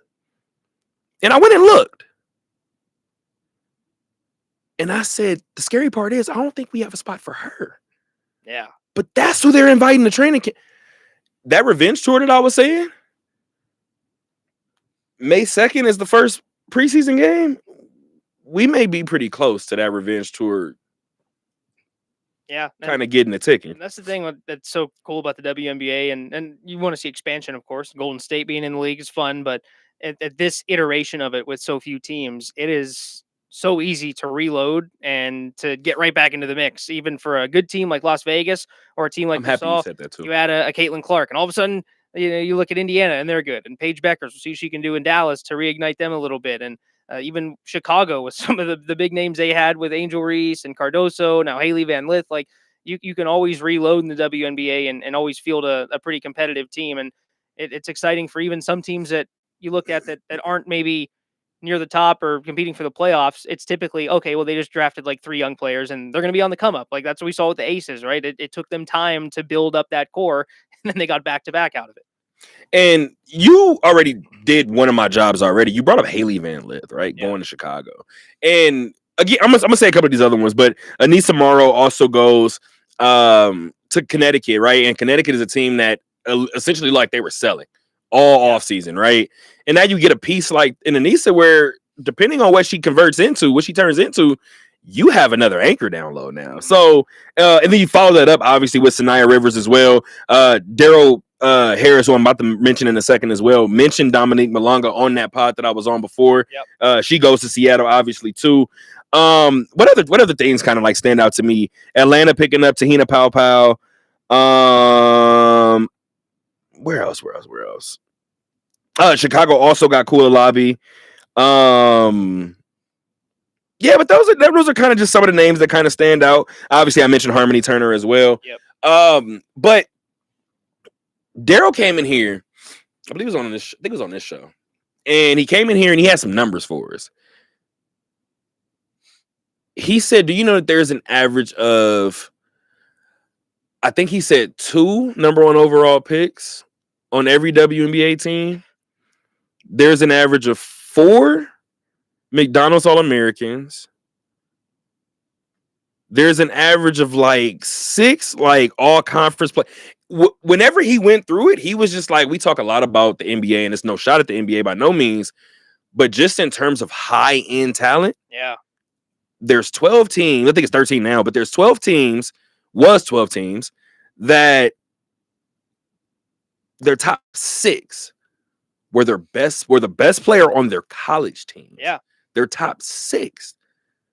So your 7th, 8th, 9th, maybe they were the second best player in their team. Maybe. So respectfully, if you're a 3rd or 4th option on the college team, you might not make it in the W. And that's the thing you hear about all the time too for NFL or NBA, right? Like, the top 1% of the 1% are going to make it. And that it's just so much more magnified at the women's college level too for the WNBA, because to your point, you can look at you go on any team's roster website and to click on their roster, and the bio is going to be lengthy for just about everyone on that team, given the accolades that they've racked up. And it shows for the Aces too. I mean, you look at the top end talent that is on this team is incredible. And the players in the past couple of years that they've drafted, that to your point, there's just no room, and they're turning away good players because that is just how much of a microscope is on the best of the best of the best in the WNBA. Do you remember, if I recall correctly, and I hope I'm not getting her name wrong, I believe her first name is Deasia. Deasia Fair from Syracuse. Yeah. At one point of last season, and this is not she earned her spot. Congratulations to her. I'm not saying she didn't. There was a point last season, I told my dad this story recently, where Caitlin Clark, we played Indiana. Caitlin Clark was on the floor along with Kelsey Plum and Miss Fair. And I told my dad, I said, that was 3 of college basketball's top 4 scorers on the court at one point in time. I think the Aces cut Fair either that next day or the day after. Yeah, I mean, they didn't have room. I told my dad that was a beautiful story for the moment that it was. The Aces had nowhere to play her. Yeah, KB, respectfully, I know how Becky feels about KB, so she was like, KB was hurt all year. KB never left her mind. Mm-hmm. In a weird way, it was a blessing that KB wasn't playing. I said that before when everybody was talking about expansion drafts. I thought KB would leave. Yeah. Because respectfully, I kept saying if KB played last year or was healthy last year, those minutes aren't Kate's. Mm-hmm. And then if Kate does get those minutes, maybe KB gets disgruntled. All I'm saying is it may have worked out for the Aces to where they didn't have those spots. This particular year around, I feel like maybe they do have a couple of spots that maybe they can fill these people in. Yeah, it's and for Golden State too, like think we have a night situation where you just pick the right pieces, put them together. Like they're picking at the bottom of the rosters of the WNBA is not like it is for picking up scraps or something at the bottom of like a training camp roster in the NFL or something. It's you're getting good players. You're going to be competitive. And look, while you can never expect a repeat of what the Golden Knights did and the way that they took on that expansion draft, like I think it's very fair to expect them to be in the mix for most of the season. Uh-oh. The hands are rubbing together. I got basketball to the end. Basketball. Damn it. I got baseball to the end of the show. I got baseball to the end of the show, brother. So this should be fun. Let's talk about your Pirates. No, I'm just playing. Yeah. I'll talk about one man on the Pittsburgh Pirates, and his name is Paul Skeens. That is it. Do it. I love Paul Skeens. That's all I have to say. I love my official stance. By the way, that commercial, that anime style commercial that the MLB has put out. Yeah, you made me pull it up right here. I want to see. Is one of the most fire things that I have seen. in all of history. Yeah, that was good. It starts with Shohei one. Right. Yeah. So it starts with Shohei. And this is the reason why I'm getting excited. Because it starts with Shohei, and I'm going to be completely honest. I was like, oh, this is dope for Shohei. Like, this is a commercial for him. And then I saw Paul Skeens. And I said, I'm not going to lie. I would watch an anime surrounded around Paul Skeens. I mean, he got to throw like 112. Like we got to make it a cartoon. Like he's otherworldly. Dude. Oh, you know what's funny is when he went to Air Force, he played against UNLV a couple times. I actually called one of his games in college, which was so fun looking back on. I ended up finding the notes to that game that I had, and he was He was a two-way player in that game. He was a catcher and a hitter, or a catcher and a pitcher. And I remember at the time, just looking through the stats and the numbers, you're perusing over the Air Force roster, and I'm like, this dude's numbers are nuts. I'm like, who is this guy? Like, this guy's crazy. And a couple years later, he's at LSU, and now he's with the Pirates. So that was a fun memory to think back on. But I mean, he's the savior right now for Pittsburgh, and they're not doing a whole lot around him, which is par for the course in Pittsburgh for the Pirates these days. I could argue forever about the ownership and my frustrations with the way the team is run, but it'll get me nowhere. So I won't anger myself. Sounds like me with another baseball team. Which, by the way, every time I say I'm not gonna do it, it happens. Somebody called me at the Aviator game. Matter of fact, it was DC. We were talking about he's a Yankee fan, and he was like, "Man, everybody aside from the Padres are kind of like leveling out." I said, "Oh, speaking of leveling out, did you see the way the Angels started?" He was like, "No." I said, 8-4. He said, "You see where the Angels are?" I said, "You see where the Angels are now?"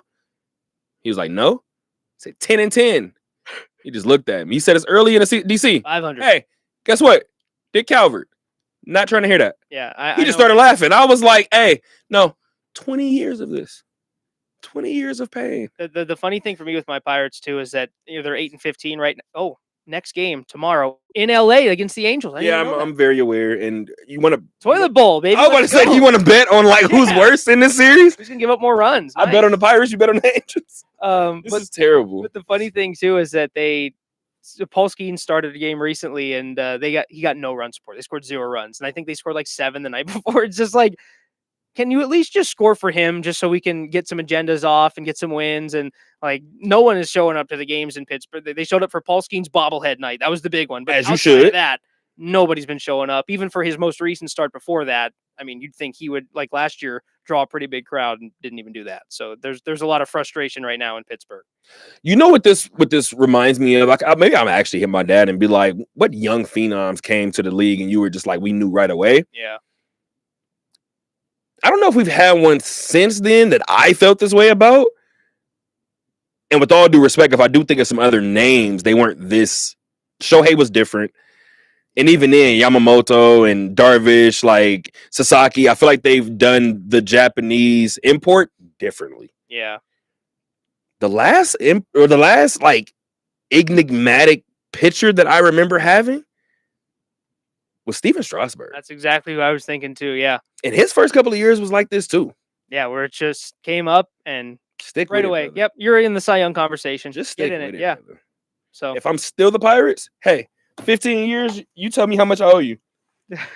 Bro, what? You're never walking out of these. What? That's the problem with the Pirates is they ain't gonna do that. Yeah, that's the unfortunate part. He'll be a Yankee or a Dodger or someone else, and we'll get some prospect pieces back in return that I can excite myself about as I continually walk my way on the hamster wheel of in 3 years we'll be good, in 3 years we'll be good, in 3 years we'll be good. I just said I've been doing that for the Angels, so I'm in what? I'm in the 8th cycle of that now. This is year 21. Yep, this is something's got to give at some point. I'm gonna be honest, and I said this recently. I told Dick Calvert, if they made the postseason, I don't think I would bitch and moan as much. I swear I don't think I would. It's for you guys too. Imagine LeBron not going to the playoffs. Yeah, it's just put something around him. Like at any point, it's just how can you have the best player like that? Cry. And he's not even a pitcher too. He's in every game. Mike Trout, we're talking about. He's in every game. And I'm happy that you said that.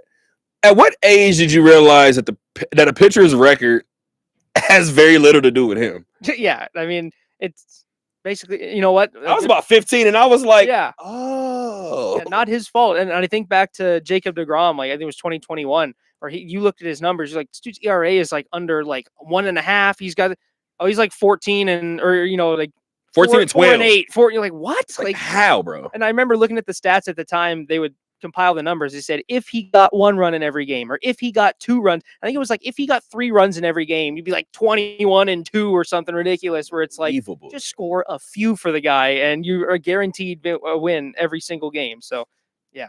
Not exactly the same situation over in Sacramento with the A's, but I will say about the A's, and this is just worth noting, right? They're 10-12 currently. They're the last team in the AL West currently.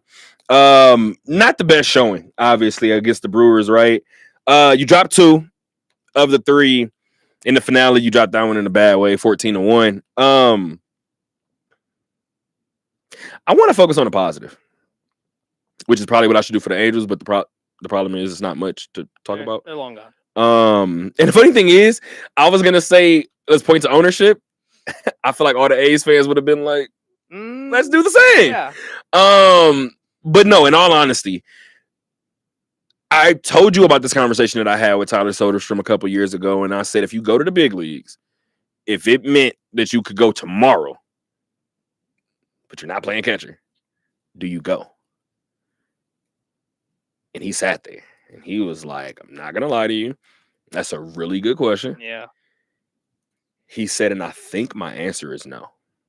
I said, no, what? He was like, no, I don't go. I looked at him like he was crazy. He said, I mean, they drafted me as a catcher. I assume they want me to play catcher. Yeah.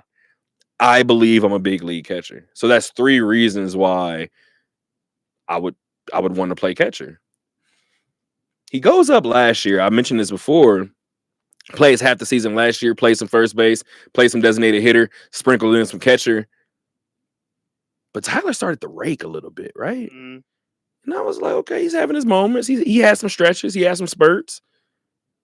And then this year starts. And I got a notification on my phone, and I swear to you, brother, I thought I was losing it. Somebody hit me and was like, hey, at this rate, Tyler Soderstrom is on pace to hit 72 home runs. It's a couple.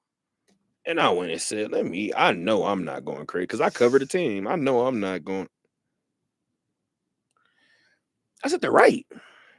And at the time that I looked, Tyler Soderstrom had, I believe, either a 1 or a 2 home run lead over Aaron Judge. And I said, so why do I keep hearing about Aaron? Yeah. And this guy over in Sacramento is ripping the leather off the ball. But he plays for the Athletics. So no one cares. Yeah. Nobody cares, right? Yeah. And I'm sure you'll touch on this too with Kurtz as well and some of the youngsters coming up too. But it's just the treatment you get. It doesn't help being out west too. We always hear that too in terms of end of the season awards and stuff like that, where it's so Eastern focused in any sport. Like, oh, I'm not staying, or the Heisman specifically. I'm not staying up for Stanford at 1 a.m. Exactly. It's like, okay, well, Christian McCaffrey was pretty nasty this year. You might want to stay up for some of those games. I want to watch him a little bit. Yeah, so I think it's one of those things too, and of course the sample size, right? If it keeps going, eventually you're gonna have to talk about it, right? And absolutely. You trust Aaron Judge because he's Aaron Judge and he's done it before, but it's exciting times. And from where I remember doing this show with you a couple years back or a year back, talking about the absolute depth that the A's were in terms of the season they were having and the no light at the end of the tunnel. Well, the light is starting to appear right now with some of these guys. It is. And because of that, I have a hot take. And it's a hot take that I've had for quite some time. And now would be the time to pull the trigger. Especially with the news that Wake Forest product Nick Kurtz was called up today. I said it last year, and I said it quietly early in the year. Because of what I just said, especially if the A's continue to play at the pace of a 10-12 team, Tyler Soderstrom is going to a contender. Yeah. I've felt that for a full year now, for more than a calendar year now. And especially seeing the start that he's having, knowing that you have Nick Kurtz behind you, and respectfully speaking, I don't think you're moving Shea Langoliers. Yeah. You guys love Shea. It's a dog. You love Shea. And respectfully speaking, Tyler don't play the plate like him. Yeah. I've seen Shea up close. Not very many people that I've seen up close play the plate like Shea. Mm-hmm. That said, Tyler, are you going to DH? And then you have some games where Brent isn't going to play the outfield, so Brent's going to DH. Yeah. So I'm going to be completely Watch honest. I expect to get Nick Kurtz back at some point. However, the thing that I'm paying attention to, and I'm very, very attentive to, is if I'm the Yankees, if I'm the Dodgers, if I'm Detroit, I think Detroit started the year 13-8, right? 13-9 now, but they started the year 13-8. Yeah. If I'm some of these, if I'm Texas, if I'm Houston, feeling like I'm one bat away, I lost a couple, let me grab. Yeah, I'm making it. Matter of fact, if I'm Houston, Tyler, can you play corner outfield? We just lost a guy named Kyle Tucker. Yeah. And I think too, it's if it you might have a spot at catcher in Houston, don't you? Let me go look. And for the A side of things too, it's nice to have those young players and those young pieces that are performing, but also, and you can find a desperate contender. They're that one piece away. When we get to deadline day, that Yankees offer or that Dodgers offer might include a few more prospects than it maybe is really worth, because they're willing to trade away some of their future for a chance at a ring. So you have to, that's the business of it then, right? When you get to that point in the trade deadline season, where see if they can pick, it extends the timeline, right? Because you're calling up a known, or you're sending away a known commodity for some more prospects, which you don't want to do. But when you look at the overall timeline for the A's, like you said, are they going to win a World Series this year? Likely not. We didn't think that coming into the year. Next year, probably not. 3 years from now, or 2 years from now, probably not. So pushing it down the line a little bit isn't the worst thing when you get to a point where you might have a Tyler Soderstrom and you're trying to work out this log jam 2 years down the line, and maybe the value's not there, or maybe the relationship has changed. You have to strike while the iron's hot sometimes. And I think this might be one of those to where, and we've always said it in the world of trades, right? Sometimes you either, if you had to pick, sometimes you pull the trigger too early, sometimes you pull it too late. Yeah. Luka Doncic is a perfect example. Nico feels like, I'm pulling it early, and I know you guys are panicking. This is going to be better for us in the long run. That might not be your best analogy. I'm going to stop you right now. You're right. I know. You could have said literally anyone else, and I would have been on board. I couldn't think of one. Cannot drop Nico Harrison and Luka Doncic. Which, by the way, Nico today said they had a post-season press conference, or after the season press conference. Yeah, the exit interviews, right? Yeah, Jeez Louise. What I think I saw was that I knew Luka was loved in Dallas. I didn't know to what level. Man, how did you not? What do you mean you didn't know to what level? Didn't say that. He said that. I watched the video of him saying that. I did not know to what level he was loved or in this city. Well, did you figure it out when he came back and the fans universally cheered for him in that game? Did you figure it out when they had a funeral for him? Yeah, when there were caskets outside of American Airlines Center. Did you figure it out when half the people that were season tickets was like, "Hey, do me a favor, give me my bread back"? Like, fam, what are we doing? Didn't know to what level the fans loved Luka Doncic was the quote from the exit interview today. I would have had a follow-up question. Did you know to what level did you know to what level of disdain they had for you? Yeah, or did you learn that too? I like that that closed reporter meeting that he had or whatever last week. I don't know if you saw that. No. So Nico Harrison, there was a group of Dallas media that were invited to a closed door meeting that was not recorded, not aired or anything, and people got to ask him questions. They released the transcript afterwards, and Tim McMahon, who works for ESPN, kind of grilled him on like, well, you gave up all your picks, and what does the timeline look like? You just traded away the 25-year-old superstar when you just went to the finals. You say this is a win now move. What's the plan? And he said you don't have picks from 27 to 30 in terms of 2027 to 2030s. Well, what's the plan down the line then? He grilled him on the defense. It was great stuff there, but it was just like, we're having a closed reporter meeting right now. Like it was just, that's the first time I've ever heard of anything like that happening. Because this is the first time a move like that has ever been done. Yeah. By the way, I didn't know either of those things, so I'm about to go home, watch Raw, and read that transcript. Yeah, I just want you to know that. Tim McMahon. That was the big question that I saw come out, where he questioned him, and he had him even rephrase the question like he didn't understand. He's like, I don't know what you're trying to get at here or whatever. So took off on a complete tangent as we're talking about baseball, but just it was incredible there it's incredible to take in all of this, and then you get the Luka interview with him throwing his phone. I love the fact that he picked it up. Let me show you my reaction. Never even spoke to trade, which is like that's a no-no. To me, that's pretty spineless right there, to not even acknowledge. Just if you want to speak to him afterwards, it's not your player anymore, fine, but to not even call him and inform him that way, that speaks to me, at the very least, in my opinion, what Nico felt of Luka Doncic and maybe some disdain he had for him. Baseball talk. Yeah, because I was also about to mention another former football coach that we had, Marcus Arroyo. We'll do the same thing. Okay. Let's talk. We haven't even touched on the Aviators yet. Nope, that's where we're into it. Just got the A's. By the way, if I'm Houston, I just went and looked at your catcher depth. Open the lines. If I'm the A's, I know the A's are probably like, don't say anything. I'm just saying, if I'm Houston and if I'm listening to what Tyler said about wanting to play catcher, yeah, that's the thing too. I don't think he's an A for very long. Yeah, and that's the thing too, is it's where he feels best, right? And you can stick him at DH, or you can have this log jam, and it's a good problem to have, right? Right. Having too many hitters, but For you. Yeah, but at some point, like I said, with that relationship maybe changing down the line, maybe he puts up with it for a year or two, and then we get to 2 years down the line, and he's demanding a trade. And this is me without any inside knowledge on the situation. No, I don't want that to come through like I know anything. No, absolutely. But, great job for saying that too. But you're absolutely right. Yeah, but it's just like everything is fine right now. But if the opportunity presents itself and it's a good offer and you feel good about it, it doesn't, dramatically shift your timeline, go for it. Or what happens if he comes out and he says, "Hey, I'm not going to a place that I can't play catcher." Yeah. Now you got a place like the Dodgers, like, well. Yeah. So now you got a place like, I don't know.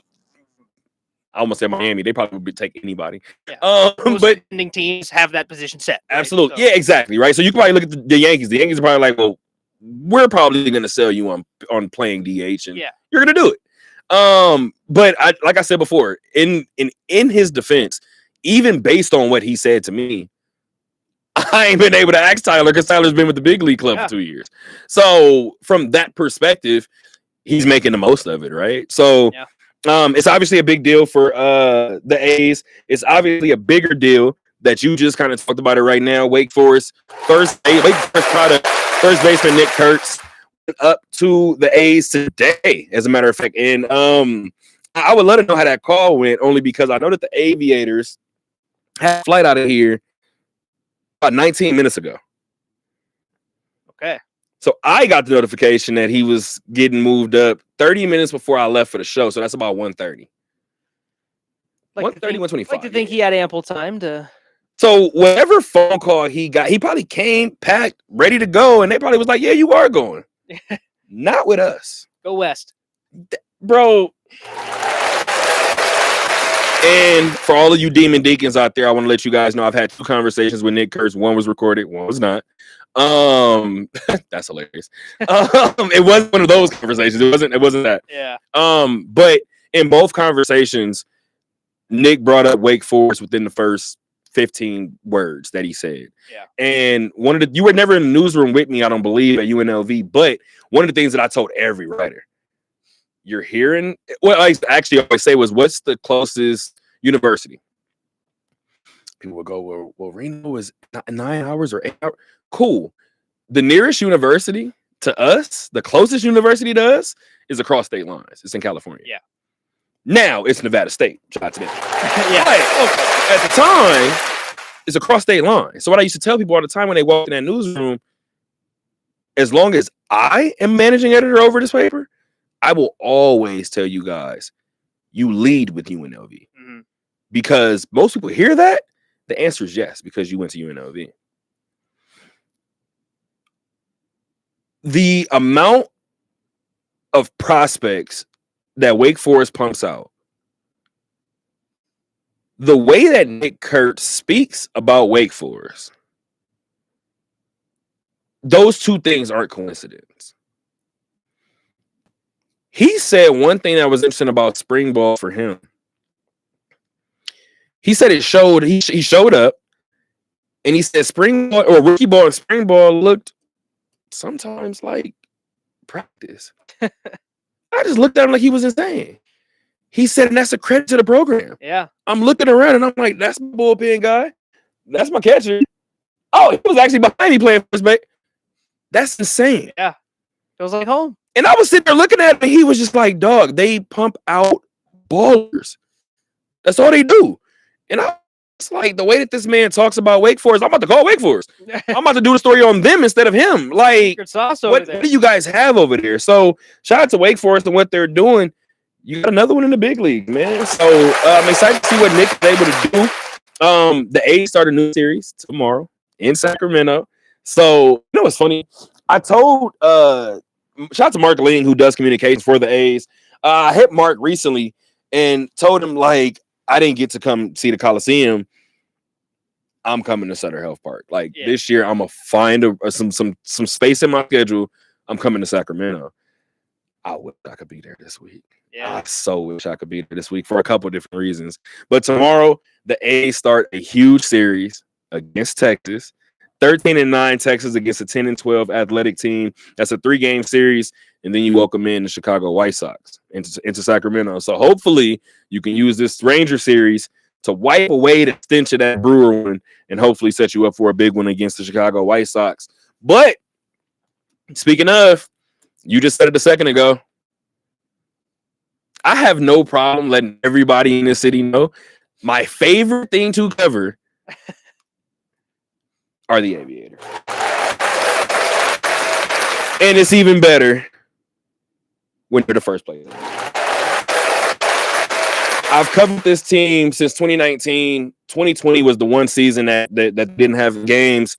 And I had a conversation with Fran Reardon, 2-time PCL manager, dear Fran Reardon, a couple of weeks ago. And I was like, hey, Fran, I've been around you 5-6 years, whatever the case may be. And I was like, the last 2 years essentially was 500 ball.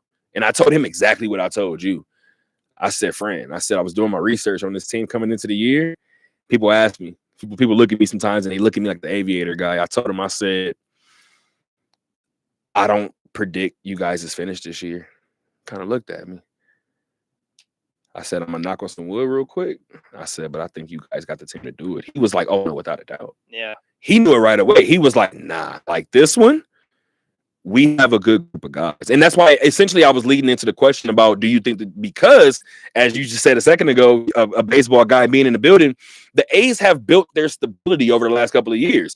It's been a lot of strikes and misses, of course, but that's been the purpose of this. Yeah. They hit rock bottom. They believe they're on the upswing. We got to just remove some pieces, add some pieces. You're playing a game of doctor at this point, right? You're just trying not to make the crucial mistake. As friend, I said, so because of that, the A's, look, they got a solid lineup right there. You might have some moving and shaking, gonna have some injuries, of course. Do you think you got the guys in that clubhouse for the bulk of the season? That it's hard to tell, but I don't think we'll have nearly as much movement as we had like the past 2 years. The past 2 years are nearly the 500 seasons. And again, I know this is minor league baseball and people don't want to talk about it too much, but that's a hell of a job that Fran has done. Yeah, I mean, and I can speak to it just from minor league hockey, right? That's with the Silver Knights. Like you are at the mercy of the professional or the top team, right? If the Golden Knights have an injury, the Athletics have an injury, they're going to need somebody, right? And that's just how the business works. So you can talk as much as you want. And I know for the Silver Knights side of things, I can speak to at the very least. They want to win and develop at the same time. They want to do those simultaneously, but sometimes it's tough when things don't go your way and you look at a team that has been depleted with injuries or call-ups and the season gets derailed, right? And it has nothing to do with you. It's just the way that it is in the minor leagues. And so it's impressive what they've been able to do to stay afloat kind of in the last couple of seasons amidst some of that. And to your point, it's looked good this year. My dad just texted me a name that I haven't heard in quite some time. And we talk about drop-offs, right? My dad said a name. He said 2 names. One name I disagree with, and I don't even know if I should say it publicly. Wow. It's one of those. I can't wait to hear it after the show ends. Should I not say it publicly? Should I not say it? Hey, it's you know what's best. I'm gonna give you the first one because the first is legit. Okay. The first one really fits the bill.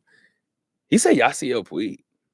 Yeah, I said that's a great one. Yeah, that was a quick fall off. That was you saw Yasi one year and then you saw him the next year and was like, that's the same guy. That's not the same guy. That can't be the same guy. My dad said Kershaw. He's a Dodger fan. I don't want to tell him he's wrong. I just feel like it's different when I've given you Jacob deGrom years. Yeah. It's different when I've given you ERAs of 2.41 Yeah. and 16-9.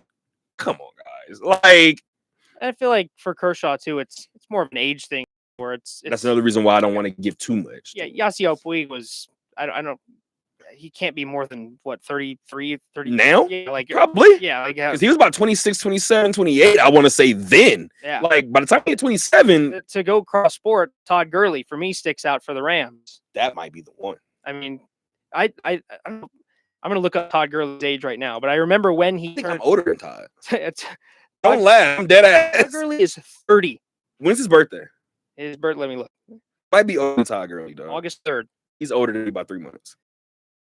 It's My insane to think gosh. of, like 30. How many guys and even And he's been in the league for 4 years. running backs like that are 30 in the league still, like, and he had knee injuries, granted. Yeah. That was a big part of it too, but like just insane to think about how he was for that Rams team for so long, and then he was not. He went to the Falcons for a little bit and it wasn't there. Like, I feel like that's a more apt one where Kershaw is just like, you've done it for 15 years. Like, all right, you're gonna fall. Not everyone's LeBron. Someone's gonna fall off at some point, and it's fine.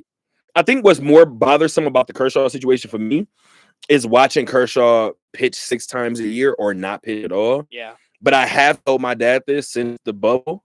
Well, since the semi-bubble year, right? Since that 2020 year, I told my dad, with all due respect, you guys owe Kershaw these rings. Yeah. And he was like, what do you mean? And I was like, the way I view it is we looked at Asia's resume, right? I think Asia's, by the time it's all said and done, I think Asia's going to have one of the best resumes, if not the best resume in all of basketball. Yeah. And I think Candace Parker might have that now. Like, if you just look at resume, Asia's going to have a 400-page resume. From that perspective, Clayton had everything but the big one. And like I told my dad, I could see if Clayton got, and that's the thing too. When I was with Dodgers Nation, I did a story about Clayton's post and woes being overblown. Mm-hmm. And I was like, sure, he hasn't won the big one. But I went through the numbers and I was like, these numbers are a slight tick up from the regular season, which is obviously where we can knock him for. You're never supposed to be worse in the postseason. We understand that. But people make it seem like Clayton. And then I started going through certain notions. Well, the bullpen gave up 6 in this game. The bullpen, he had a lead leaving the mound in this game. And now it makes sense a little bit. Let's just say the Dodgers win in the next 2 years. Kershaw's done. When it's all said and done, Kershaw's going to have that resume, and he's going to have 3 rings. Mm-hmm.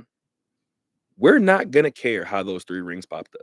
And I think that's what guys that win late in their career too, where I'm not going to remember the Clayton Kershaw that was on those championship rings. I'm just going to remember that the rings are now attached to his name. I'm going to remember Clayton Kershaw from 2014 that was lights out and a Cy Young winner, his prime. Like, I'm not going to recall. My last memories of him are not going to be him dwindling away in a Dodgers uniform, trying to stay healthy. And I think that goes for anyone that wins late in their career. Like, even like an Alex Ovechkin, like if he didn't, maybe that's a bad example because he's still rolling along with 40 goals. Still looking like a dog. But say in 2019, he dropped off and had 10 goals and retired or something. Like, I'm not going to remember him for those last couple of years. I'm going to remember him for what he did when he scored 60 in his second year in the league. So it's just, I don't attach it at the time to what they did. So we're gonna still wrap up Aviators. My dad's tip-in is right here. You mentioned that Kershaw point, and I'm not mad at it by no means. Obviously, I feel like we made some valid points about it. I feel like oftentimes too with baseball, the best players don't always win. And you talked about it before just a second ago in terms of Paul Skeens, right? Paul Skeens. Yep. Being a pitcher versus a position player is completely different. And you still probably have the same amount of control in the situation when it all shakes out, right? So I do think that is kind of just interesting to kind of highlight. But really quick, we were talking about the way that you'll view Kershaw at the end when it's all said and done, what those championships look like. I think it's a perfect time to bring up WrestleMania really quick because I'm gonna give you guys a little bit of a spoiler really quick, just in terms of how I'm gonna discuss this on a D Hoop University pod. I'm So Ric Flair has the record for 16 world championships, right? Cena had tied Flair. And I remember being younger and looking up and being like, Cena got 11? Like, why, how? Like, why does he have 11 already? And then he plateaued years ago, right? So Cena has 16, Flair has 16. You can just tell by the way that they're writing, they're going to make Cena the GOAT. Cena's going to get 17, right? I was looking at it. I thought it would happen later in the year before he turned heel. And then the main event is on last night. Cody Rhodes and Cena are in the ring. Both laid out. The referee is laid out. I hear Travis Scott's music. And I paused. I said, I know that Travis Scott is not about to decide this damn match. This is pointless. I fold my arms. I said, all right, here we go. This is when trying to intertwine celebrityism is just not necessary, right? I'm like, all right, cool. Here we go. He comes down. Whatever happens, whatever transpires, Cena wins, right? I sit back for about 4 good minutes.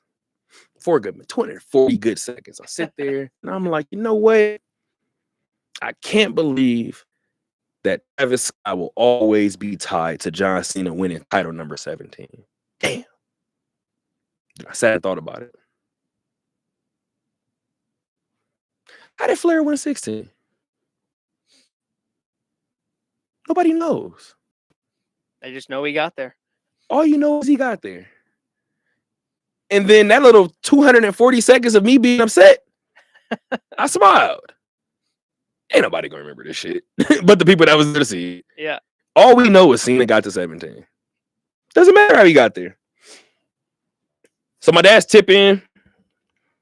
Actually, I'll get to my dad's tip in after you guys one more Aviator update. I told you guys the Aviators are first place, but I didn't give you numbers on it really quick. The Aviators are 14-7 on the year, right? They're tied with the Oklahoma City.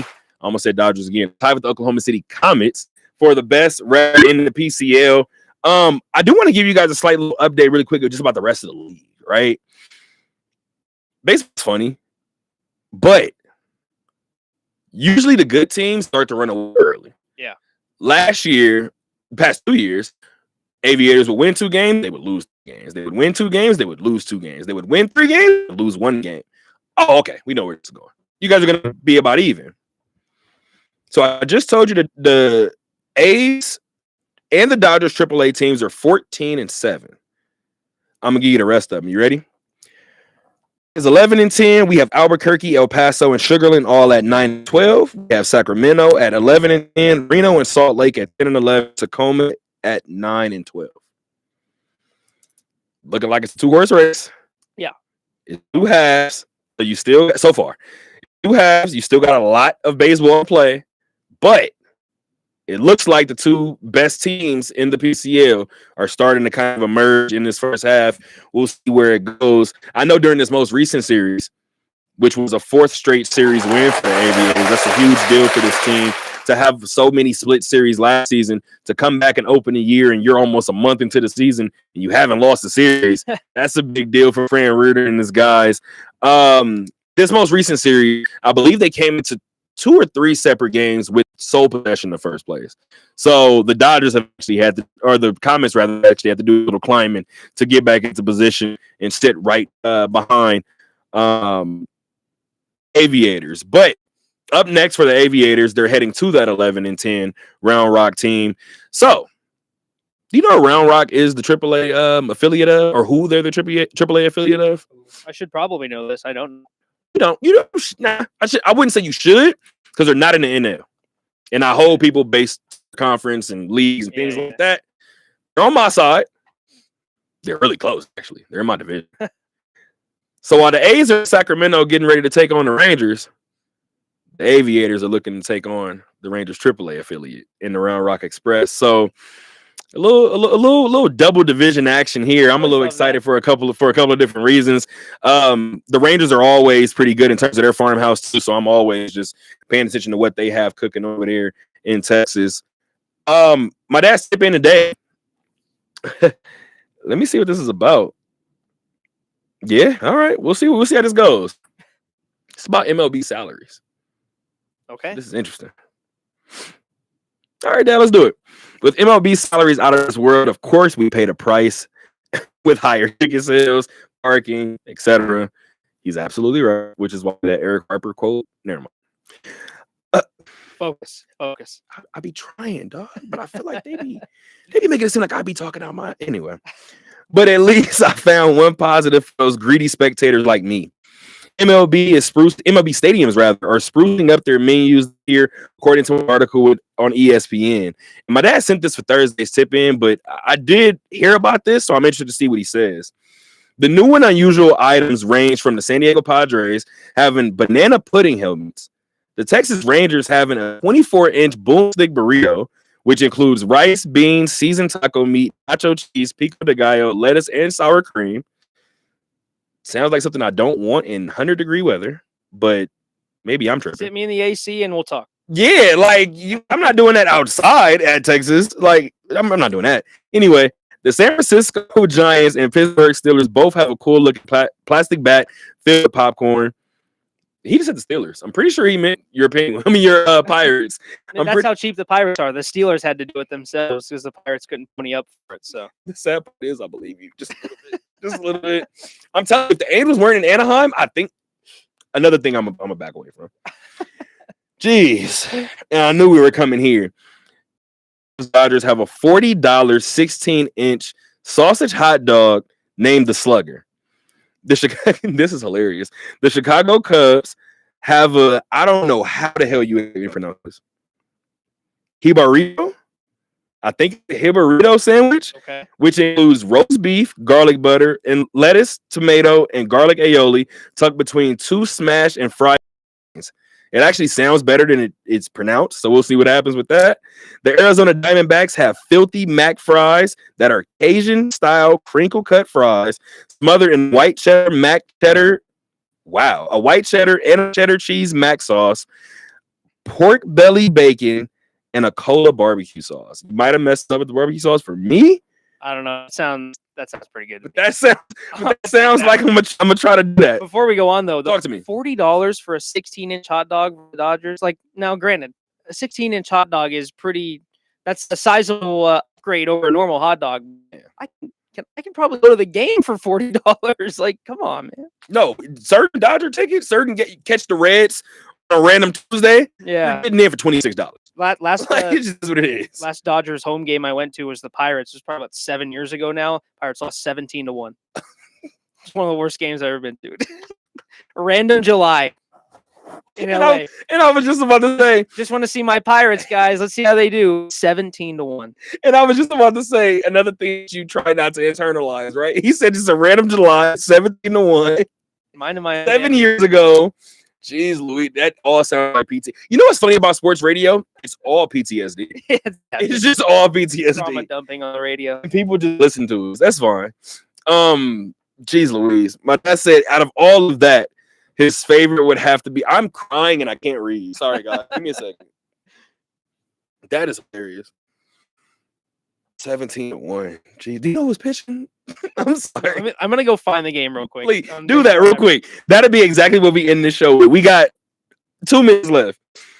Dad said his favorite might be the Kansas City Royals do Z-Man, which is slow smoked beef brisket, smoked provolone, topped with 2 crispy onion rings on a toasted Kaiser roll. Or you might prefer the chicken Z-Man that has smoked pulled chicken, barbecue mayo, smoked provolone, topped with 2 crispy onion rings on a toasted Kaiser roll. I think when I go to these games this season, I might be watching majority of these games from the food court monitors. First of all, Dad, that was one of the better tip-ins you sent recently. And I kind of want you to do baseball food reviews for me now. Like, that was kind of fire. So I think you might have just birthed something for me right now. Like, stadium eats might be a real thing for us now. Anybody else that goes out there and takes it, you're corny. We had this recorded. What you got for me? You got the game? Yeah, I got the game. Oh, this sounds like Pirates starting pitcher Nick Kingham. 3 innings, 8 hits, 7 runs, 5 earned. Tanner Anderson coming on for 2 innings and 6 runs. Stephen Brault, 2 innings, 4 runs. Edgar Santana, 1 inning, 0 runs. Shout out to Edgar Santana. I want to scroll up real quick and see what the Dodgers Anderson 1 for 6. Max Muncy 1 for 5, but it was a 3-run homer. Justin Turner 2 for 4. Bellinger 2 for 3. Matt Kemp 5 for 5 in that game. Matt Kemp, Yasmani Grandal 2 for 3. Chris Taylor 3 for 5. Yasiel Puig 3 for 5 in that game. Alex Wood, the pitcher, was 1 for 4 in the game. He got a hit. Bad day. This is the greatest. Unreal. This is the greatest segment in That Talk history. Oh my God, bro. What was the day? What was the It day? was July 7th, 2018. Good God, brother. And I aim to forget it sometime soon. That is hilarious. Guys, I've had too much fun today. This guy is hilarious. Oh my Lord. Until next time, guys. Crazy. Keep on talking. Jeez.